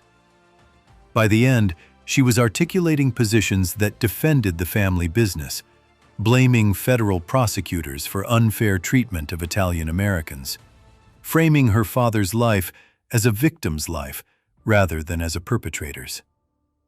She had become his apologist, and he had not even had to ask. A Jay's story is harder. Anthony John Soprano Jr. is, across the entire series, the character who absorbs the family's psychological damage most directly and is least equipped to manage it. He is younger than Meadow. He is less academically capable. He is, in temperament, the most like Tony, which means he inherits the depression and the panic attacks and the same diffuse rage at the world that Tony has been carrying since childhood. But AJ does not have his father's capacity for violence. He does not have his father's appetite for power. He does not have the protective shell of mob membership to channel his unhappiness into a recognized professional role. He is just a soft, depressed, drifting young man who happens to have been born into a family where soft and depressed and drifting are unforgivable qualities. And the show traces his slow disintegration across all 6 seasons with a kind of patient bleakness that becomes almost unbearable to watch by the end. In Season 1, AJ is a small boy who idolizes his father. By season 2, he is starting to notice that other kids treat him strangely at school, that the other parents whisper. By season 3, he has started failing classes and acting out, and Tony's response is to be alternately distant and enraged. By the middle of the series, AJ has been diagnosed with attention deficit disorder, has been put on medication, has shown increasing signs of depression, and has started drinking and using drugs in ways that mirror his father's coping mechanisms without the corresponding outlet of mob life to absorb the damage. By season 6, he has had a complete psychological collapse, has dropped out of college, has tried to kill his Uncle Junior in revenge for the shooting of Tony, and has eventually attempted suicide by trying to drown himself in the family swimming pool. He fails at the suicide because he has tied a cinder block to his ankle, and the rope is too long for the depth of the pool. He stands in the water, with his feet on the bottom and the cinder block at his side, and he sobs. Tony finds him there. He pulls him out. And the scene that follows, the embrace, the broken language of a father who genuinely does not understand how to help his son, is one of the most painfully honest moments in the show. But here is the thing about AJ's depression that connects directly to the question of whether Tony was beyond saving. AJ does not get better through his father's love. He gets a little better through medication, through therapy, through a very brief flirtation with a developmental program for at-risk young men, through a girlfriend who briefly stabilizes him. None of these things came from Tony. Tony, when confronted with his son's clinical depression, with his son's suicide attempt, responds the way he responds to almost everything that requires him to feel, by becoming briefly tender and then quickly resentful. He calls his son a pussy in private. He complains to Carmela that AJ should be more like a man. He pulls his son out of the developmental program because he disapproves of the politics of the people running it. He gets him a job at a film production company through mob connections, ensuring that AJ will remain dependent on the family's network, will never build anything of his own, will eventually inherit some softer version of the dependence that has shaped his father's life. He cannot give AJ a path out. He does not know one. The only paths he knows are the ones that lead deeper into the world that broke him. What Tony passed down to his children is the same thing Livia passed down to him, just dressed up in nicer clothes. The same emotional unavailability, the same inability to address pain directly, the same insistence that family loyalty is the highest virtue, even when family loyalty is the thing that is killing everyone. Meadow has chosen the family. AJ has been broken by it. And Tony, who genuinely loved both of them and would have died for either of them in the abstract, never quite figured out how to love them in the daily, practical sense that might have given them a way out. He could not. The love was real. The equipment for translating love into actually useful parenting was never installed in him. Livia had not given it to him. Johnny Boy had not given it to him. The mob had not given it to him. And by the time he was a father himself, the patterns were so deeply set that even when he was trying to be a good dad, even when he was actively working at it, the gestures came out distorted. The hugs were too brief. The praise was too contingent. The withdrawal, when it came, was too total. The children grew up loved and damaged in equal measure, and the damage will outlive him. This is one of the deepest pieces of evidence for why Tony was beyond saving. Because if any motivation could have done it, parenting would have. He saw what he was doing to AJ. He saw it in real time. He watched his son develop the same panic attacks he had developed at the same age. He watched his son try to kill himself. And the watching did not change him. He could not, even for the children he loved, become a different kind of man. The architecture was too settled. The version of fatherhood available to him was the version his own father had modeled. And trying to be different than Johnny Boy in any consistent way would have required him to dismantle the entire scaffolding of who he understood himself to be. He was not going to do that. Not for Carmela, not for Meadow, not for AJ, not for himself. The boy who had once watched his father chop off Mr. Satriale's finger had become the man whose son tried to drown himself in the family pool.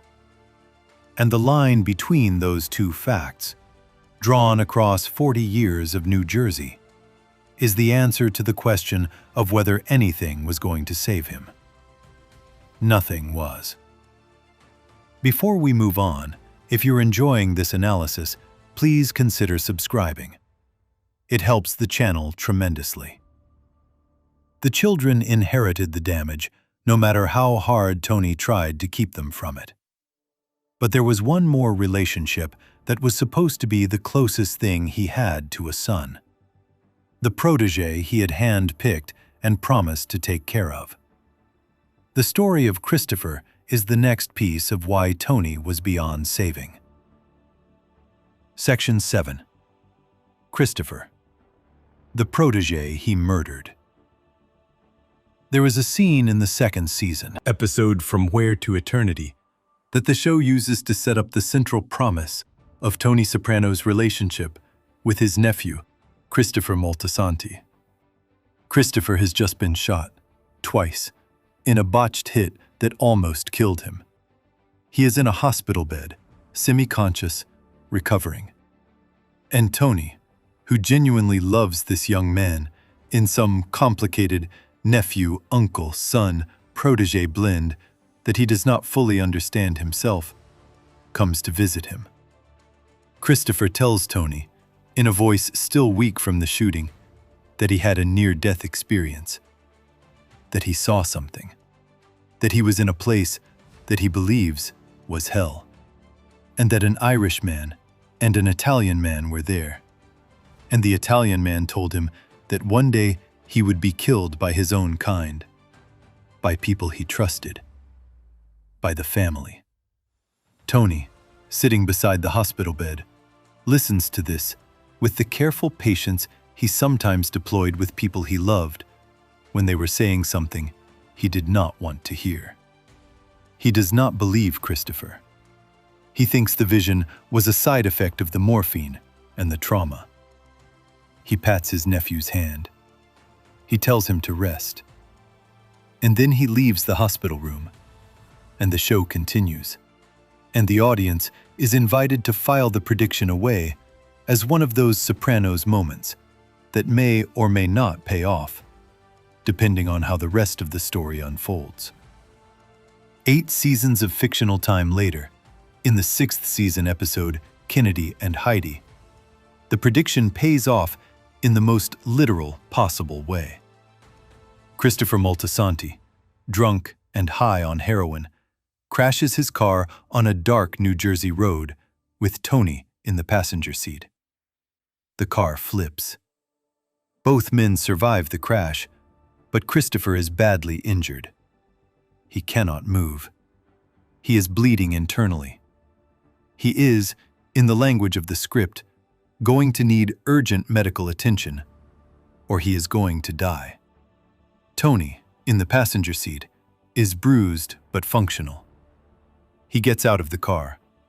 He walks around to the driver's side. He looks at his nephew, the young man he has known since infancy, the young man whose father was killed when Christopher was a child, the young man Tony promised to raise as his own, the young man he made into a made guy and a captain, and the most likely heir to the family throne, the young man whose engagement parties he attended, and whose addictions he tried to manage, and whose wedding he toasted. He looks at Christopher. He sees a baby seat in the back of the car, a seat that belongs to Christopher's infant daughter, a seat that has been crushed by a tree branch in the crash. He understands, in that moment, that if Christopher's daughter had been in the car, she would be dead. He also understands, with much more force, that Christopher is a long-term liability. The drinking, the heroin, the screenplay he has been writing, which Tony has read, and which he correctly recognizes as a thinly veiled revenge fantasy against him. The instability, the unreliability, all of it has been building toward this moment. And the moment has arrived. And Tony does not call 911. Instead, he reaches into the wrecked driver's seat. He pinches his nephew's nose closed. He holds it shut, while Christopher, unable to move, unable to fight back, drowns in his own blood. It takes less than a minute.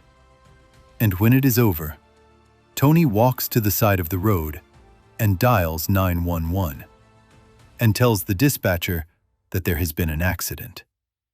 That moment is the answer to the question of whether Tony Soprano was beyond saving. Not the murder of Christopher itself, although the murder is monstrous. The thing that comes after. The way Tony processes what he has just done. Because in the very next scene, in the dream sequence the show grants him a few nights later, Tony tells Dr. Melfi the truth. He says, in the dream, that he is relieved. He says he never liked Christopher. He says Christopher was a burden. He says the death of his nephew is the best thing that has happened to him in years. And then he wakes up. And he goes downstairs, and he tries to figure out, by watching the faces of his crew and his family at Christopher's funeral, whether anyone else feels the same relief he feels. He suspects they do. He thinks that some of them are pretending to grieve. And the suspicion does not horrify him. It comforts him. Because if everyone is secretly relieved that Christopher is dead, then what Tony has done is not really a crime. It is a service. It is the elimination of a problem that everybody had been waiting for someone to handle. This is who Tony Soprano was. Not in the moments when he was crying in therapy. Not in the moments when he was holding his son out of the swimming pool. In the moments when he was alone with his actual feelings about the people in his life. He had loved Christopher. He had also, simultaneously, regarded him as an asset whose value was in steady decline and whose elimination would solve more problems than it created. The two feelings were not in conflict for Tony. They coexisted. And when the moment came when one of them had to win, the asset calculation won. It was not even a difficult decision. He pinched his nephew's nose closed and waited. To understand what makes this murder different from the others Tony committed, you have to understand what Christopher actually was to him. Christopher Moltisanti was the son of Dickie Moltisanti, a soldier in the DeMeo family who had been one of Tony's closest friends and mentors when Tony was still a boy. Dickie had been killed in 1972 when Christopher was an infant. Tony had been a teenager at the time. And Tony had made a promise, formal in the way mob promises are formal, that he would look after Dickie's son. He would raise him. He would teach him the trade. He would protect him. The promise had been made in front of witnesses, including Tony's own father. The promise was supposed to be unbreakable. And across decades, Tony had performed the promise. He had watched Christopher grow up. He had brought him into the family. He had made him a soldier. He had made him a captain. He had given him a path that, for all its violence and corruption, was the path Christopher had wanted. He had been, in every external way, exactly the surrogate father Dickie had asked him to be. But the relationship had always been more complicated than the surface suggested. Tony loved Christopher and was also, almost always, casually cruel to him. He humiliated him in front of the crew. He made him do menial errands long after Christopher had earned the right to a different status. He sabotaged Christopher's various attempts to build a life outside the mob, including his screenwriting ambitions, which Tony privately found embarrassing. He encouraged Christopher's drug use in the early years, partying with him, supplying him with cocaine, treating addiction as a recreational habit rather than as the disease it would become. He stood by while Christopher's fiancée, Adriana, a woman Tony had also known since she was a child, was killed on his orders. He was, in short, a terrible mentor wrapped in the appearance of a loving uncle. And Christopher, who had grown up worshiping Tony, who had organized his entire adult identity around being Tony's chosen heir, slowly began to understand across the back half of the series that the man he had given his life to was someone he was not going to survive. There is a scene in the 6th season, after Christopher has gotten clean from heroin and is genuinely trying to put his life together, where he tells his sponsor in Alcoholics Anonymous that his uncle is the source of most of his problems. He says, in so many words, that being around Tony makes sobriety almost impossible, that Tony's lifestyle is incompatible with recovery, that the nights at the Bada Bing and the constant access to drugs and women and food and alcohol are pulling him back toward addiction. The sponsor, a friend named J.T. Dolan, advises Christopher to stay away from Tony as much as possible, to create distance, to protect his recovery. Christopher tries. For a while, it works. He is sober. He is married. He has a daughter. He is doing the things sober people do. And then, slowly, the gravitational pull of the family reasserts itself. Tony cannot bear to lose him. The crew cannot operate without him. The promotion to captain comes with obligations that no longer respect his sobriety. And Christopher, unable to maintain the distance, starts using again. This time on heroin, in secret, hiding it from his wife and his sponsor and his uncle. When Tony finally figured out, definitively, that Christopher was using again, he had several choices. He could have intervened in a way that prioritized his nephew's life. He could have arranged a serious treatment program. He could have insisted on it as the price of remaining in the family. He could have done what a real father, even a flawed real father, would have done in that situation. He did not do any of those things. He spent a few weeks watching Christopher's behavior, calculating, weighing the cost-benefit analysis of keeping him alive against the cost-benefit analysis of letting nature take its course. Or, if nature was too slow, helping nature along. And when the car crash gave him the opportunity, he took it. The murder of Christopher is the murder that exposes Tony most completely, because it cannot be excused by any of the rationalizations he uses for the others. Willie Overall was a job he was given as a young man. Febby Petrulio was a rat. Matthew Bevilacqua tried to kill Christopher. Ralph Cifaretto was a monster who had killed Tracy and Piomai. Tony Blundetto was a mercy killing to save him from torture. Big Pussy was an FBI informant who had betrayed the family. Each of these murders had a logic, however twisted, that fit inside the rules of the world Tony lived in. Christopher had no such logic. Christopher was family.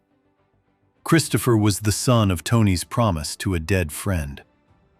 Christopher was a man Tony had raised since infancy, had loved, had vouched for, had personally inducted into the only profession Christopher had ever known. And Tony killed him because he was a hassle. Because the screenplay had embarrassed him. Because the addiction was an inconvenience. Because the long-term value calculation had tipped slightly into the red. He killed him for almost no reason at all, by his own internal accounting. And he felt better afterward. There is a moment in the next episode, after Christopher's funeral, when Tony goes to Las Vegas and takes peyote with one of Christopher's old girlfriends. He has a vision in the desert. He sees the sun rising over the mountains, and he yells, "I get it." The phrase has been debated by viewers for almost 20 years.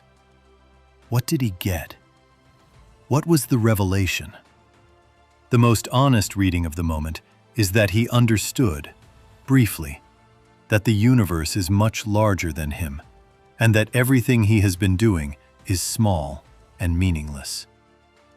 But the revelation does not stick. Within days, he is back in New Jersey, back in the routines, back in the same life.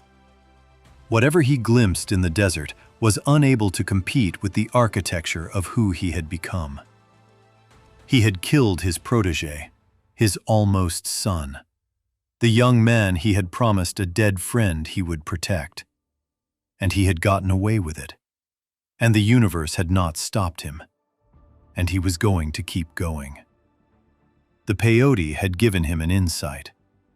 He had filed it under interesting experiences and moved on. This is what Tony was by the end. Not a man who had fallen from grace. Not a man who had been corrupted. A man who had always been this. Who had been built to be this by Livia and Johnny Boy and the DeMeo crime family.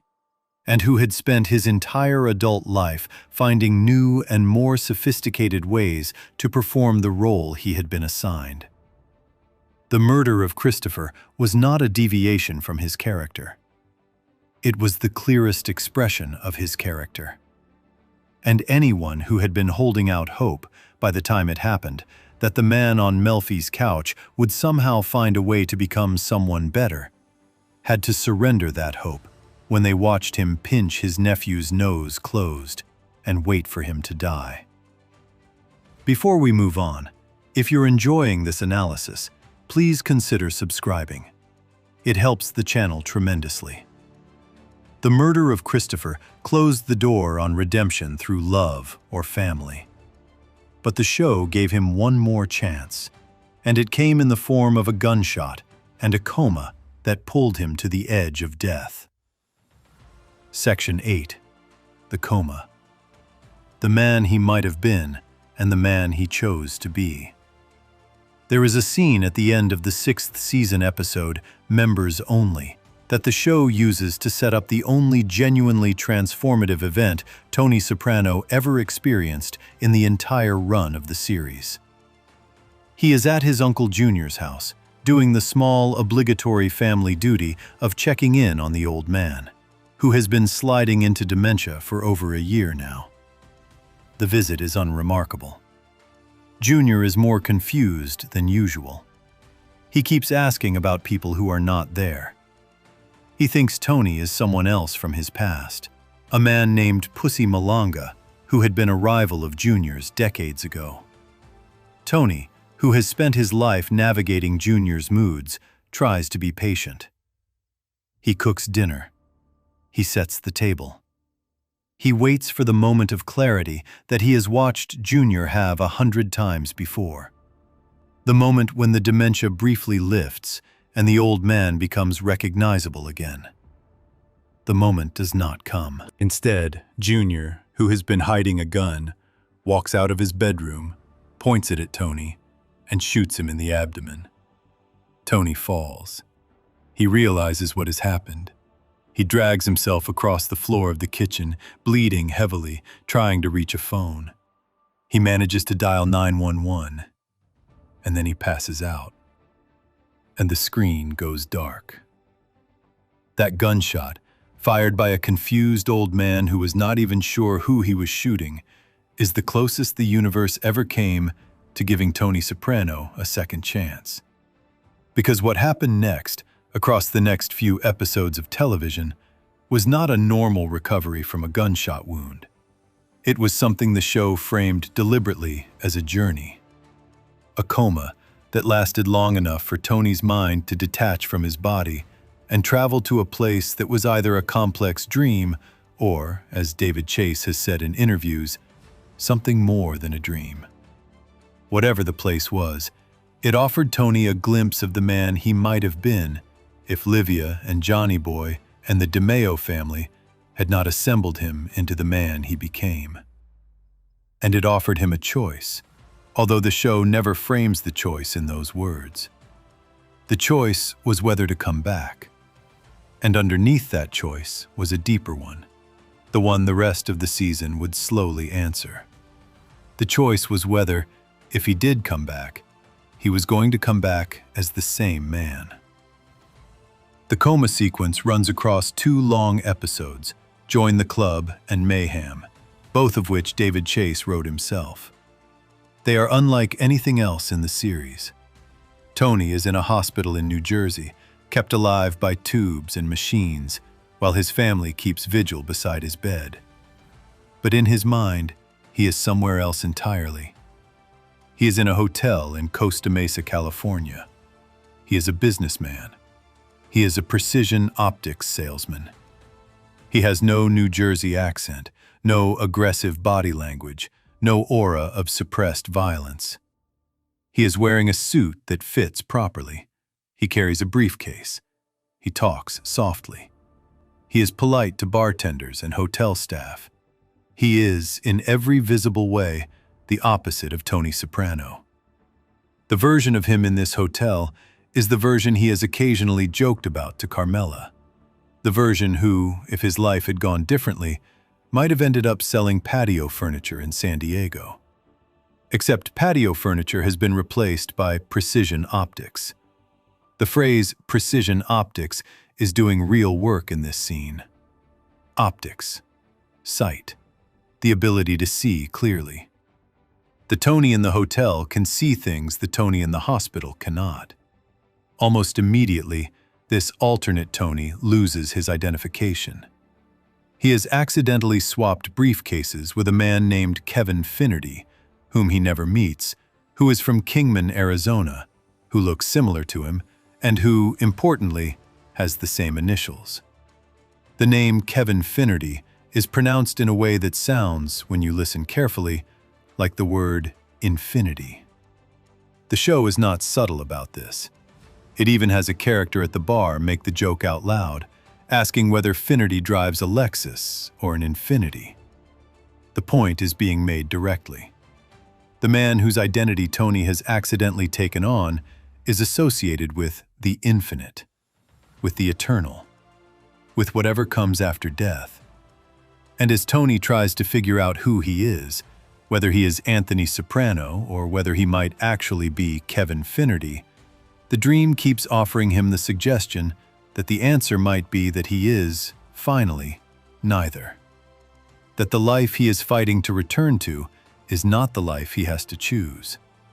That there is another path available to him, a path of legitimacy, of normalcy, of the kind of ordinary domestic peace that he glimpsed in the brief moments at home when he was playing with Meadow and AJ when they were small. The dream layers in religious imagery without ever fully naming it as religious. Tony sees a beacon of light on the horizon, far away, beautiful, drawing him toward it. He sees a wildfire burning in the opposite direction, dangerous, threatening. He is between the two. He spends time at a hotel that nobody can quite leave. He encounters Buddhist monks who confront him about a heating system that Kevin Finnerty installed in their monastery and that does not work. They are angry. They want their money back. The monks accuse him of cheating them. Tony tells them he is not Finnerty. He is Anthony Soprano. The monks do not believe him. There is a brief physical scuffle. The monks leave, and Tony is left alone with the dawning suspicion that the line between Anthony Soprano and Kevin Finnerty is more permeable than he had thought. That maybe he has been Finnerty all along. That maybe Anthony Soprano is the disguise. The doctor in the dream tells him he has Alzheimer's disease. Dark spots on his brain. He is forgetting who he is. The diagnosis is not literal. The Alzheimer's is a metaphor for the slow disintegration of identity that happens to all of us when the structures we have used to define ourselves are pulled away. Tony, lying in the hospital bed in New Jersey, is having his Anthony Soprano identity slowly stripped from him by his proximity to death. And the question the dream is asking him is whether, if he loses Anthony Soprano, there is anyone left underneath. Kevin Finnerty, the infinite, the man without a name, the soul, in whatever sense the show is willing to grant the existence of a soul. The most striking sequence in the dream comes at the very end of the second coma episode, Mayhem. Tony, increasingly disoriented, increasingly desperate to find Kevin Finnerty so he can recover his real identity, follows a series of clues to a large house in the woods at night. The house is glowing from within. There is a celebration happening inside. Family voices, laughter, lights through the windows. He is told that Kevin Finnerty is at the family reunion inside the house. He approaches the front door. He is greeted on the porch by Tony Blundetto, his cousin, the man Tony had murdered in real life 2 seasons earlier. Blundetto is alive in the dream. He is welcoming. He is not angry. He invites Tony to come inside, to put down his briefcase, to join the reunion. Inside the house, Tony can see a woman who looks like Livia. He can hear Carmela's voice, although it is not exactly Carmela's voice. He can sense the warmth of every person he has ever loved waiting for him on the other side of the threshold. All he has to do is set down the briefcase and walk in. The briefcase is what stops him. Inside the briefcase is his life, his identity. Anthony Soprano, the mob boss, the husband, the father, the killer. Everything he has done and everything he has been. The briefcase contains him, and he is being asked to leave it on the porch, to walk into the family reunion as nothing, as no one, as a soul without a history. He stands on the porch. He hesitates. And then a voice cuts through. The voice of his daughter Meadow in the real world, calling out to him from the hospital room. "Daddy, please don't go. Don't leave us." He turns away from the door.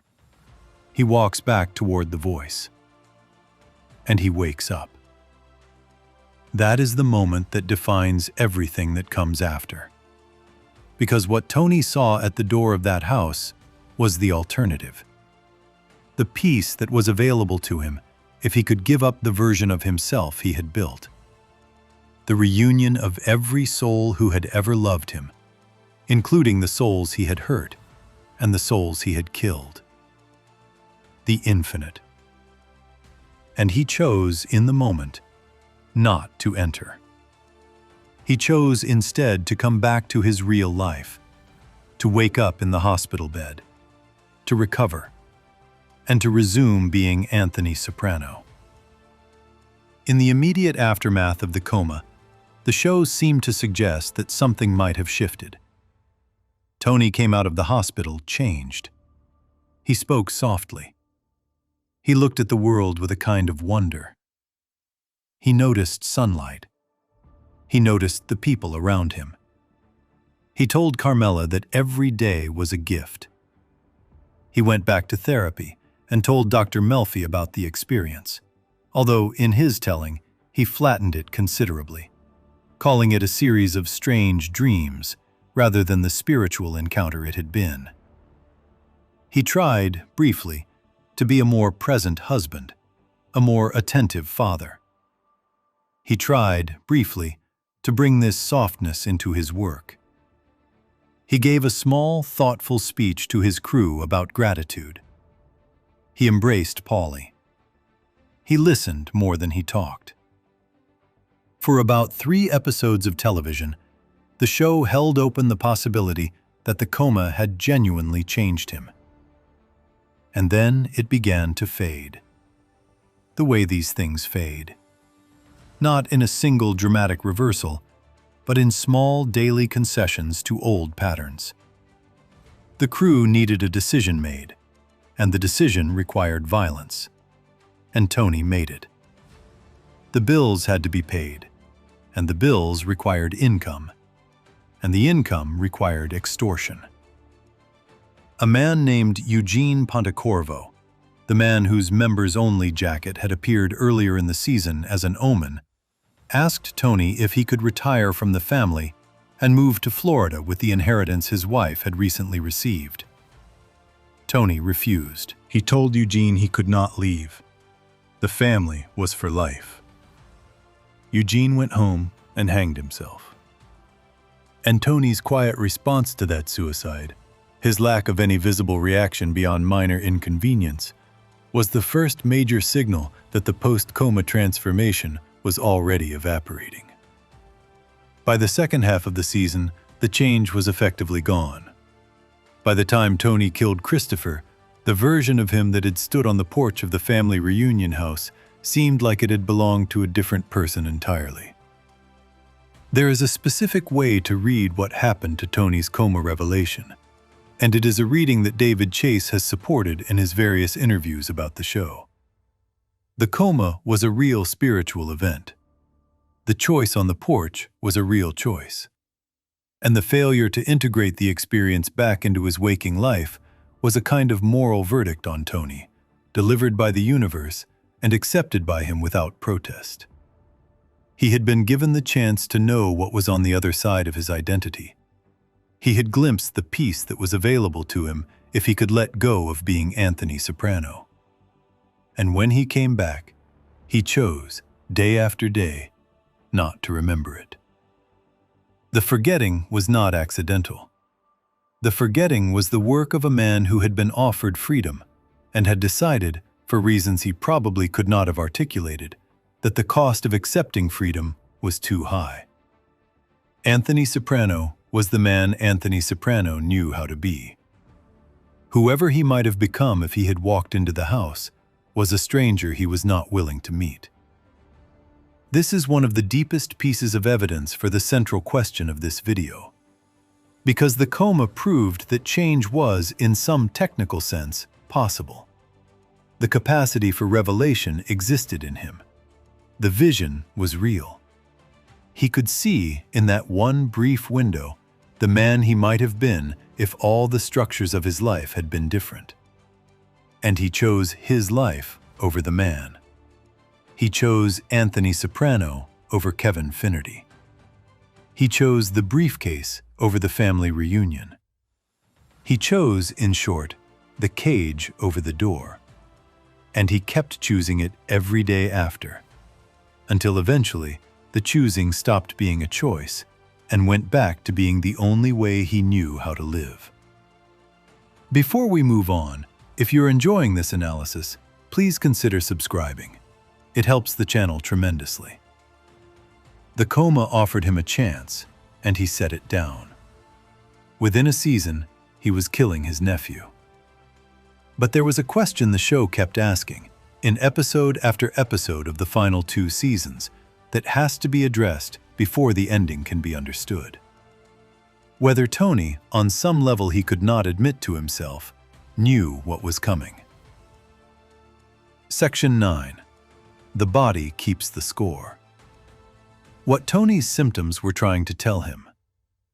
There is a phrase in trauma psychology that has become well known in the last 20 years, popularized by a book of the same title by Dr. Bessel van der Kolk. The phrase is, "The body keeps the score." The idea behind it is simple. When a person experiences something traumatic, especially in childhood, the experience does not get neatly stored in the part of the brain that handles ordinary memory. It gets stored in the body, in the nervous system, in the muscles, in the breathing patterns, in the way the heart races at certain triggers, and the way the stomach clenches at certain smells. The mind can forget. The body cannot. And when the body decides, after years or decades, that the score has gotten too high to keep carrying silently, it starts speaking. It speaks through panic attacks. It speaks through chronic pain. It speaks through depression and insomnia and unexplained illness. It speaks until the person either listens or finds a way to suppress the speaking with substances or behaviors that quiet the symptoms without addressing the cause. Tony Soprano's body was speaking from the very first scene of the show. The panic attacks were not random. They were not a side effect of stress. They were not even, as Tony initially insisted, evidence of a physical problem that the doctors had simply failed to find. They were his body trying to tell him something his mind had been refusing to hear for 30 years. And the question of whether Tony was beyond saving comes down, in some final way, to whether he ever actually listened to what his body was saying. Across 7 years of therapy, across 2 complete psychiatric episodes that left him on the floor unconscious, across countless smaller moments of physiological alarm, the body kept speaking. And Tony, having no framework for understanding what speech was, having been raised by parents who could not have given him such a framework, having been shaped by an institution whose explicit doctrine was that the body's softer signals were weaknesses to be suppressed, mostly responded by trying to make the speaking stop. He took medication. He went to therapy to get more medication. He ate. He drank. He slept with women whose names he sometimes could not remember. He did everything he could think of to quiet the symptoms. He almost never asked what they were trying to say. The first panic attack of the show happens in the pilot, by his swimming pool, when the family of ducks flies away. Dr. Melfi, after several weeks of work, helps him understand that the ducks represented his family, and that his fear of losing them triggered the attack. This explanation is true as far as it goes, but it is also superficial. The deeper explanation, the one Tony never quite arrives at across the entire run of the series, is that his fear of losing his family was not just the ordinary fear that any father might have. It was the specific fear of someone whose foundational experience of love had been an experience of betrayal. Livia, the mother who had let him be born and then withheld the maternal warmth that should have come with him. Tony's body knew, at a level he could not consciously access, that the people you love can hurt you, that the people you love can leave, that the people you love can decide, for reasons you will never understand, to stop loving you back. The ducks were a manageable proxy for a much larger fear, a fear that had been embedded in his nervous system before he had words for any of it. And the panic attack was his body's way of saying, "Look at this. This is here. This is real. You have not actually dealt with it." Tony's response was to take the duck explanation, file it in the small folder of insights he had managed to extract from therapy without being changed by them, and move on. The attacks did not stop.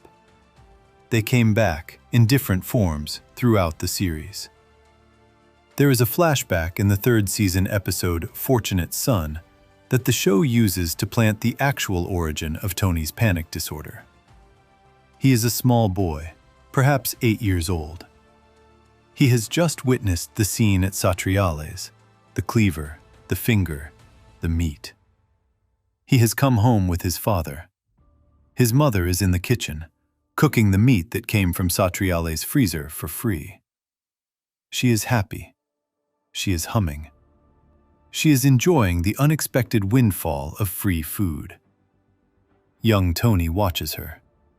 He watches his father walk into the kitchen and put his arm around her, the two of them complicit in the violence that has just been performed against another human being. He watches them be happy together over a stolen dinner. And his body, which is still developing, which has not yet learned which feelings are permitted and which are not, registers something it cannot integrate. His mother's happiness is wrong. His father's affection is wrong. The food is wrong. The whole scene is wrong. And his nervous system, unable to name what it is feeling, generates a panic attack instead. He collapses. He cannot breathe. The lights in his vision go bright and then dim. He passes out at the kitchen table. That was the first one. He was 8. And from that moment forward, Tony's body had a vocabulary for telling him that something in his life was unbearable. The vocabulary was useless to him because he never learned how to read it. Every time the body spoke, across the next 30-plus years, Tony interpreted the speech as a malfunction. Something was wrong with him. He needed to fix it. He needed to make it stop. The idea that the panic attacks might be telling him an actual truth about his life, that they might be his nervous system's last desperate attempt to alert him to a moral situation that his conscious mind would not look at, was an idea he never seriously considered. Even Dr. Melfi, with all her training, only gestured at this idea occasionally and never pressed it. She would mention, sometimes, that there might be a connection between Tony's symptoms and his work. He would change the subject. The connection would drop. They would go back to talking about his mother, his marriage, his children. Anything except the actual content of his daily life. And the panic attacks kept coming. The pattern is worth tracing. The panic attacks tend to cluster around specific kinds of events. Family stress, often involving Livia, or Janice, or AJ. Moments of suppressed guilt, especially around Pussy in the second season, before he had committed to killing him. Confrontations with his own moral cowardice, the small moments when he had refused to do something difficult or had betrayed someone he had promised to protect. The body kept the score on his behalf. It tracked the moral injuries he was accumulating, and whenever the score got too high, it generated a symptom that put him on the floor and made him unable to function until the immediate trigger had passed. The symptoms protected him, in a strange way. They prevented him from having to keep functioning during the moments when continuing to function would have required even more dishonesty. They were, in their cruel way, a mercy. They were also a warning that he never quite heard. The dreams are the other place where the body speaks in The Sopranos. Tony has long, vivid, often extended dreams across the entire series, and many of them have been analyzed by viewers and critics for clues to his psychology. The most important of these is probably the test dream in Season 5, an extended sequence in which Tony, troubled by the question of whether to have his cousin Tony Blundetto killed, dreams an elaborate narrative involving every significant figure from his life. Dead colleagues appear and offer him advice. Old enemies reappear. His mother is there. His father is there. A version of his old high school football coach, played by Ron Liebman, appears and accuses Tony of having wasted his life, of having had every opportunity and squandered it, of being a disappointment to everyone who ever invested anything in him. The dream is one long indictment. It is Tony's own subconscious, freed from the daytime censorship that prevents him from looking at his life clearly, telling him exactly what he has done and what it has cost. He wakes up shaken. He talks about it briefly with Melfi, and then he goes out and arranges to have his cousin shot. The dream has not changed his behavior. It has only made him slightly more aware of what his behavior is. This is the thing about Tony's symptoms that becomes the most damning the longer you look at it. He had information. He had access. The body was speaking, the dreams were speaking, the panic attacks were speaking, and even therapy was slowly assembling a picture of a man who could see, when he chose to look, exactly what he was. And he chose, again and again, not to look. Or to look briefly and then look away. The capacity for self-knowledge was there. The willingness to act on it was not. And the gap between the two, between knowing and doing, is in many ways the entire moral subject of the show. Tony was not an ignorant man. He was a man who knew, on some level, almost everything that mattered about his own life, and who had decided long before the show started that knowing was not the same as changing, and that he had no intention of doing the second. The clearest evidence for this comes in the way Tony's symptoms interacted with his medication. He was on antidepressants for most of the series. He took Prozac at first, then Lexapro, then various combinations as the drugs lost effectiveness or produced side effects. The medication helped, sometimes significantly. The panic attacks became less frequent. The depression lifted. He was able to function. And here is the question the show keeps asking, quietly, without ever stating it directly. What was the medication doing? It was not changing the underlying conditions that produced the symptoms. The mother was still the mother. The work was still the work. The marriage was still the marriage. The medication was simply muting the body's ability to speak. It was lowering the volume on the alarm without addressing what the alarm was about.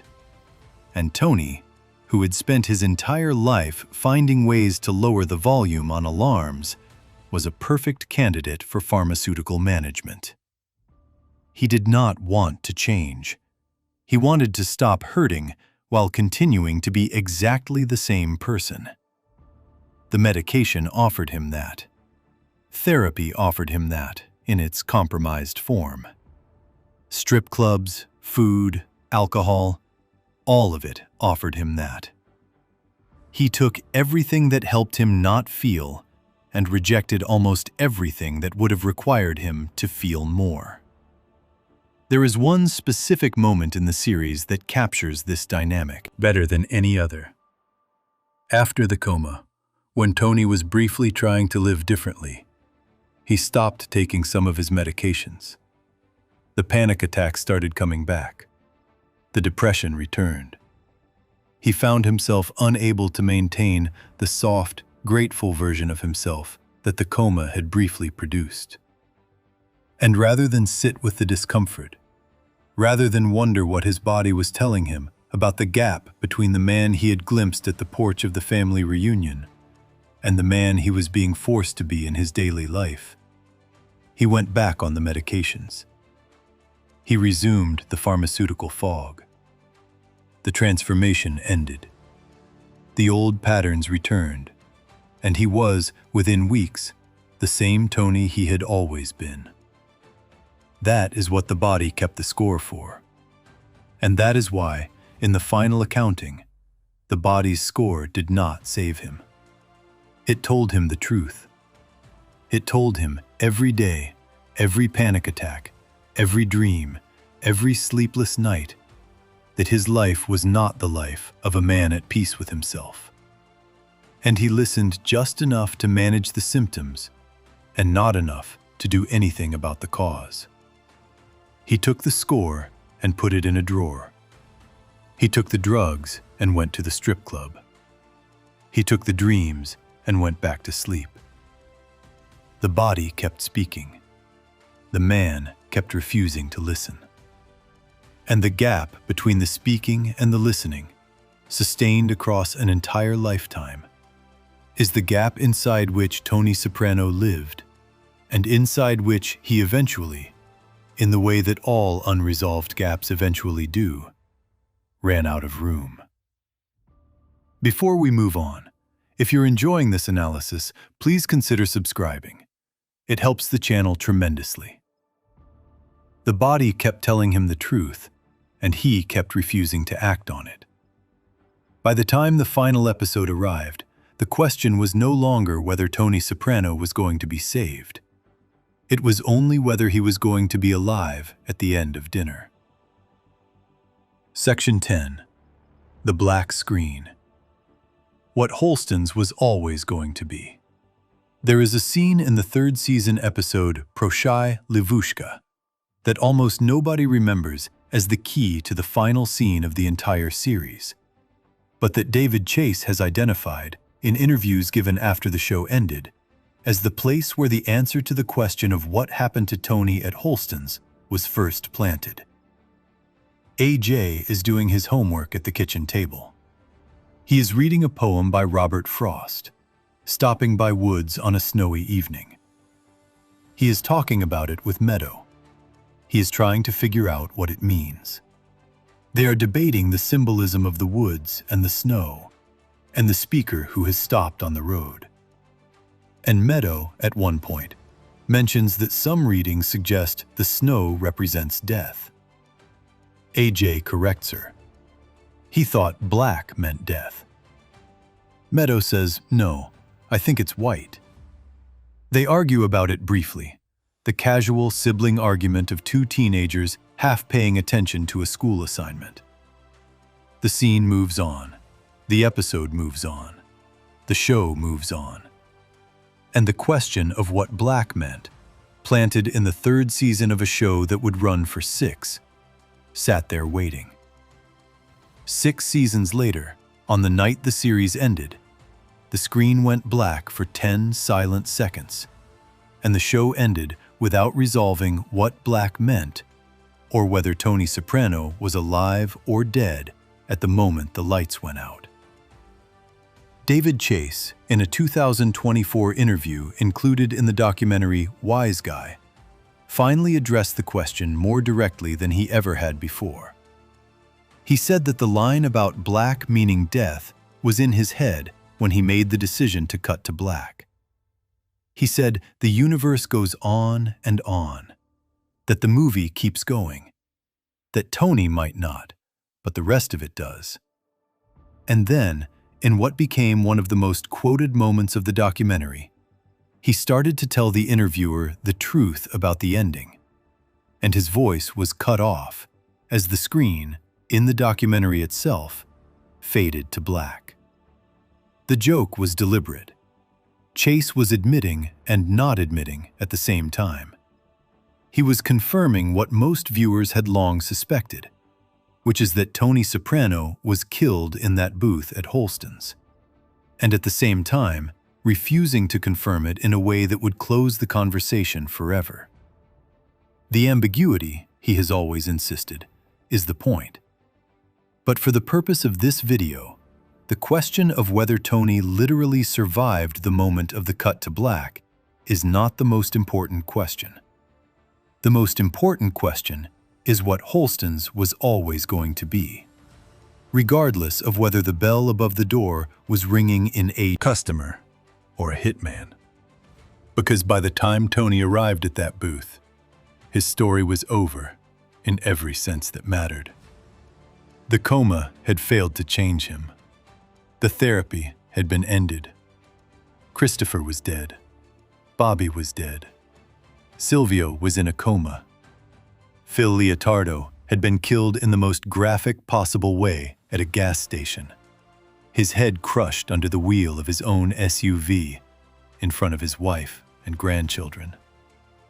The war was over. The family business was crippled. The FBI was closing in on indictments that were almost certain to put Tony in prison for the rest of his life. There was no version of the next chapter in which Anthony Soprano, the man we had been watching for 86 hours of television, was going to continue being Anthony Soprano in any recognizable form. He was either going to be killed by someone with a grudge, or he was going to be arrested and tried and convicted. Or, in the least likely scenario, he was going to spend the rest of his life looking over his shoulder, in a level of constant paranoia that would have made the panic attacks of Season 1 look mild by comparison. Tony was finished. The only question was the form the finishing would take. The way Holston's is shot tells you almost everything about how Chase wanted you to feel about the ending. The scene is built around point of view. Tony is sitting in the booth. He picks Don't Stop Believin' by Journey on the tabletop jukebox. The song begins to play. He looks up every time the bell above the door chimes. The camera shows you what he sees. A young couple. An older man with a Cub Scout troop. Two men he does not recognize. A man in a members-only jacket, the kind of jacket Eugene Pontecorvo wore in the Season 6 premiere. The kind of jacket that has been associated since that earlier episode with a man Tony had failed and who had killed himself because of it. The members-only man passes Tony's table. He goes to the bathroom. He does not come out. Carmela arrives. Ajay arrives. The family begins to settle into dinner. Meadow is outside, parallel parking. She is taking forever. The bell rings one more time. Tony looks up. The screen cuts to black. The audio cuts. The silence holds for 10 full seconds. Then, the credits roll. The dominant interpretation, which David Chase has implied but never stated outright, is that the man in the members-only jacket emerged from the bathroom, shot Tony in the head from behind, and the cut to black was Tony's own point of view becoming nothing. There is a long history of supporting evidence for this reading inside the show. Bobby Bacala, in the 7th episode of the 6th season, made a comment to Tony on a fishing boat that you probably don't even hear it when it happens. Silvio, a few episodes later, recounted a similar experience after his friend Jerry Torciano was shot at dinner. Silvio said, "The funny thing was, he didn't know what had happened until after the shots were fired." The previous episode of the final season, The Blue Comet, included a flashback to Bobby's line on the fishing boat. The show had been laying the groundwork for a death that would not be heard, that would not be seen, that would arrive without warning and end the story in an instant. The cut to black in this reading is Tony's death. It is the show ending the way Tony's life ends, abruptly, without ceremony, without a chance to say anything to the people he loves. There is a second interpretation, less common but worth mentioning, which says that Tony survived Holston's, and the cut to black represented something else: the audience's relationship with the character ending. Under this reading, Tony goes back to his ordinary life. He is arrested, possibly. He goes to prison, possibly. He continues to look over his shoulder for the rest of his days, definitely. The cut to black is simply Chase saying that the story is over, and we no longer have access to whatever happens next. Chase has explicitly rejected this reading in his published interviews, including in the book Soprano's Sessions, where he confirms that Tony was not paranoid during the final scene. He was happy. He was relaxed. The actor Gandolfini was not playing it as if Tony was on edge. The cut to black, Chase has said, is a moment, not a state of mind. It is a thing happening, not a metaphor. The third interpretation, and the one that matters most for the purpose of this video, is that the literal answer to the question of whether Tony died is less important than the spiritual answer, which is that he was already gone. By the time he sat down in that booth, the man we had spent 6 seasons getting to know was, in every meaningful sense, no longer reachable. The murder of Christopher had revealed who he actually was at the deepest level. The failure to integrate the coma's lessons had confirmed it. The willingness to let Adriana be killed, the willingness to break the body of his own friend Bobby, the willingness to put his entire crew through a war with New York for reasons that ultimately came down to ego and pride. All of it had added up to a verdict that the show had been delivering in installments for the entire final season. Tony Soprano, the man who had once cried about ducks in a therapist's office, who had once made a small speech about gratitude after the coma, who had once promised a dead friend he would take care of his nephew, was no longer present. The man in the booth was a more efficient version of Anthony Soprano, stripped of even the small, soft moments that had made the earlier seasons bearable. He was, in his last hour, what he had always been underneath the performance. Empty. Hard. A man who could pinch his nephew's nose closed and feel relief. The choice of "Don't Stop Believin'" as the song playing in the background of the final scene is one of those David Chase decisions that sat for a while in critical commentary as a curious choice, and has, with time, come to be read as one of the most pointed musical decisions in television history. The song is, on its surface, optimistic. It is anthemic. It is the kind of song that gets played at sporting events and graduations. The chorus tells you not to stop believing, to hold on to that feeling. The lyric just before the cut to black, which Tony hears, but the audience does not get to hear in completion, includes the line, "Don't stop." The song is interrupted in the middle of the lyric. The believing does not get to finish. The promise of the song is broken at the same instant the show ends. And the irony of using a song about hope and persistence as the soundtrack for the death of a man who had refused, every chance he was given, to actually believe in the possibility of becoming someone better, is exactly the kind of bitter musical joke that David Chase had been making for years. The song is not the message. The interruption of the song is the message. The cut to black is what happens when you spend your whole life choosing not to believe in change. There is one more layer to the ending that has to be addressed, because it gets at the deepest reading of why Holston's was always going to be Tony's last stop, regardless of the literal fate of his body. The show, in the final episode, places Tony's death or near death at a family dinner. He is not killed in his car. He is not killed in his office. He is not killed in some dark corner of the criminal world he had lived in. He is killed, or possibly killed, in front of his wife and his son, and as his daughter is walking through the door. The setting is the most ordinary possible setting. A diner. A booth. Onion rings. Family dinner. The same kind of dinner he had been eating with his family for 40 years.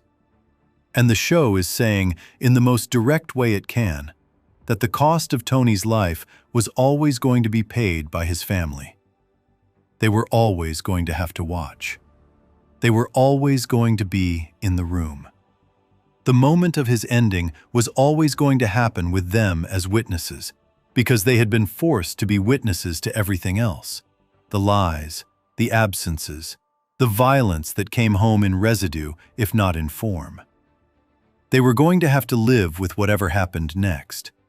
And whatever happened next was going to be the final installment of the cost they had been paying since the day Tony took the offer to become a made man at the age of 22.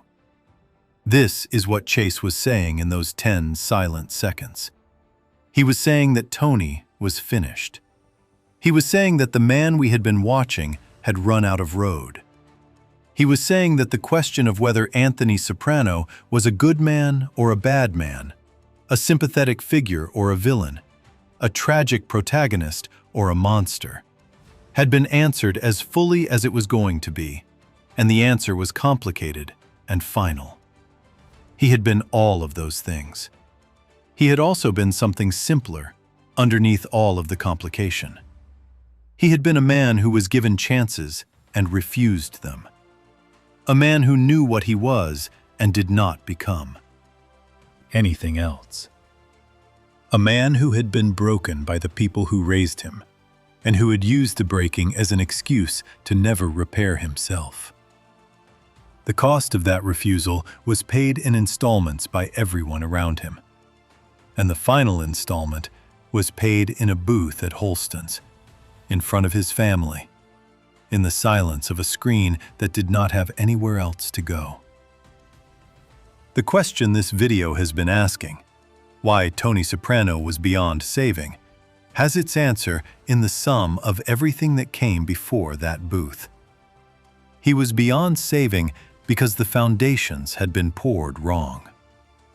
Livia, Johnny Boy, the Mafia, the marriage that absorbed instead of resisting, the therapy he used to manage rather than to change, the coma he forgot, the children he could not give a different life to, the nephew he killed, the body he refused to listen to. Each of these is a chapter in the same story. The story of a man who was offered, in a dozen different forms, the possibility of becoming someone other than what he had been built to be, and who declined each offer with the same quiet, almost casual indifference that defined his deepest self. The lights at Holston's did not go out because of one bullet from one hitman. They went out because Tony had spent 40 years choosing the dark, in small, daily increments, until there was nowhere else for the show to go. David Chase has said in his various interviews that he loved Tony Soprano, that he had complicated feelings about the character he created out of his own family pain and his own fascination with American crime. That part of him hoped, while writing the ending, that Tony would somehow find a way out. Chase, like Carmela, like Melfi, like everyone who ever cared about Tony, had to surrender that hope by the end. The character would not let himself be saved. The writer could not save him. The therapist could not save him. The wife could not save him. The children could not save him. The nephew he killed could not save him. The vision in the coma could not save him. The body keeping the score could not save him. He was, in the most ordinary and devastating sense of the phrase, beyond saving. The bell above the door rang. Tony looked up. The screen went black. And the silence that followed, the 10 seconds of no music and no image and no sound, was the show telling us that the question we had been asking for 86 hours was finally closed. There was no redemption coming. There never had been. "Don't stop believing," the song had said. And the cut to black, arriving exactly where it did, was Chase's final answer to that line. Sometimes you do stop. Sometimes the believing runs out. Sometimes the man you have been watching, whose interior life you have been invited into for years, who has been given more chances than almost any character in television history, simply does not change. And the lights go out, and the credits roll, and the universe goes on without him, just the way it always does, just the way it always was going to. If you enjoyed the video, make sure to subscribe, and I'll see you in the next video.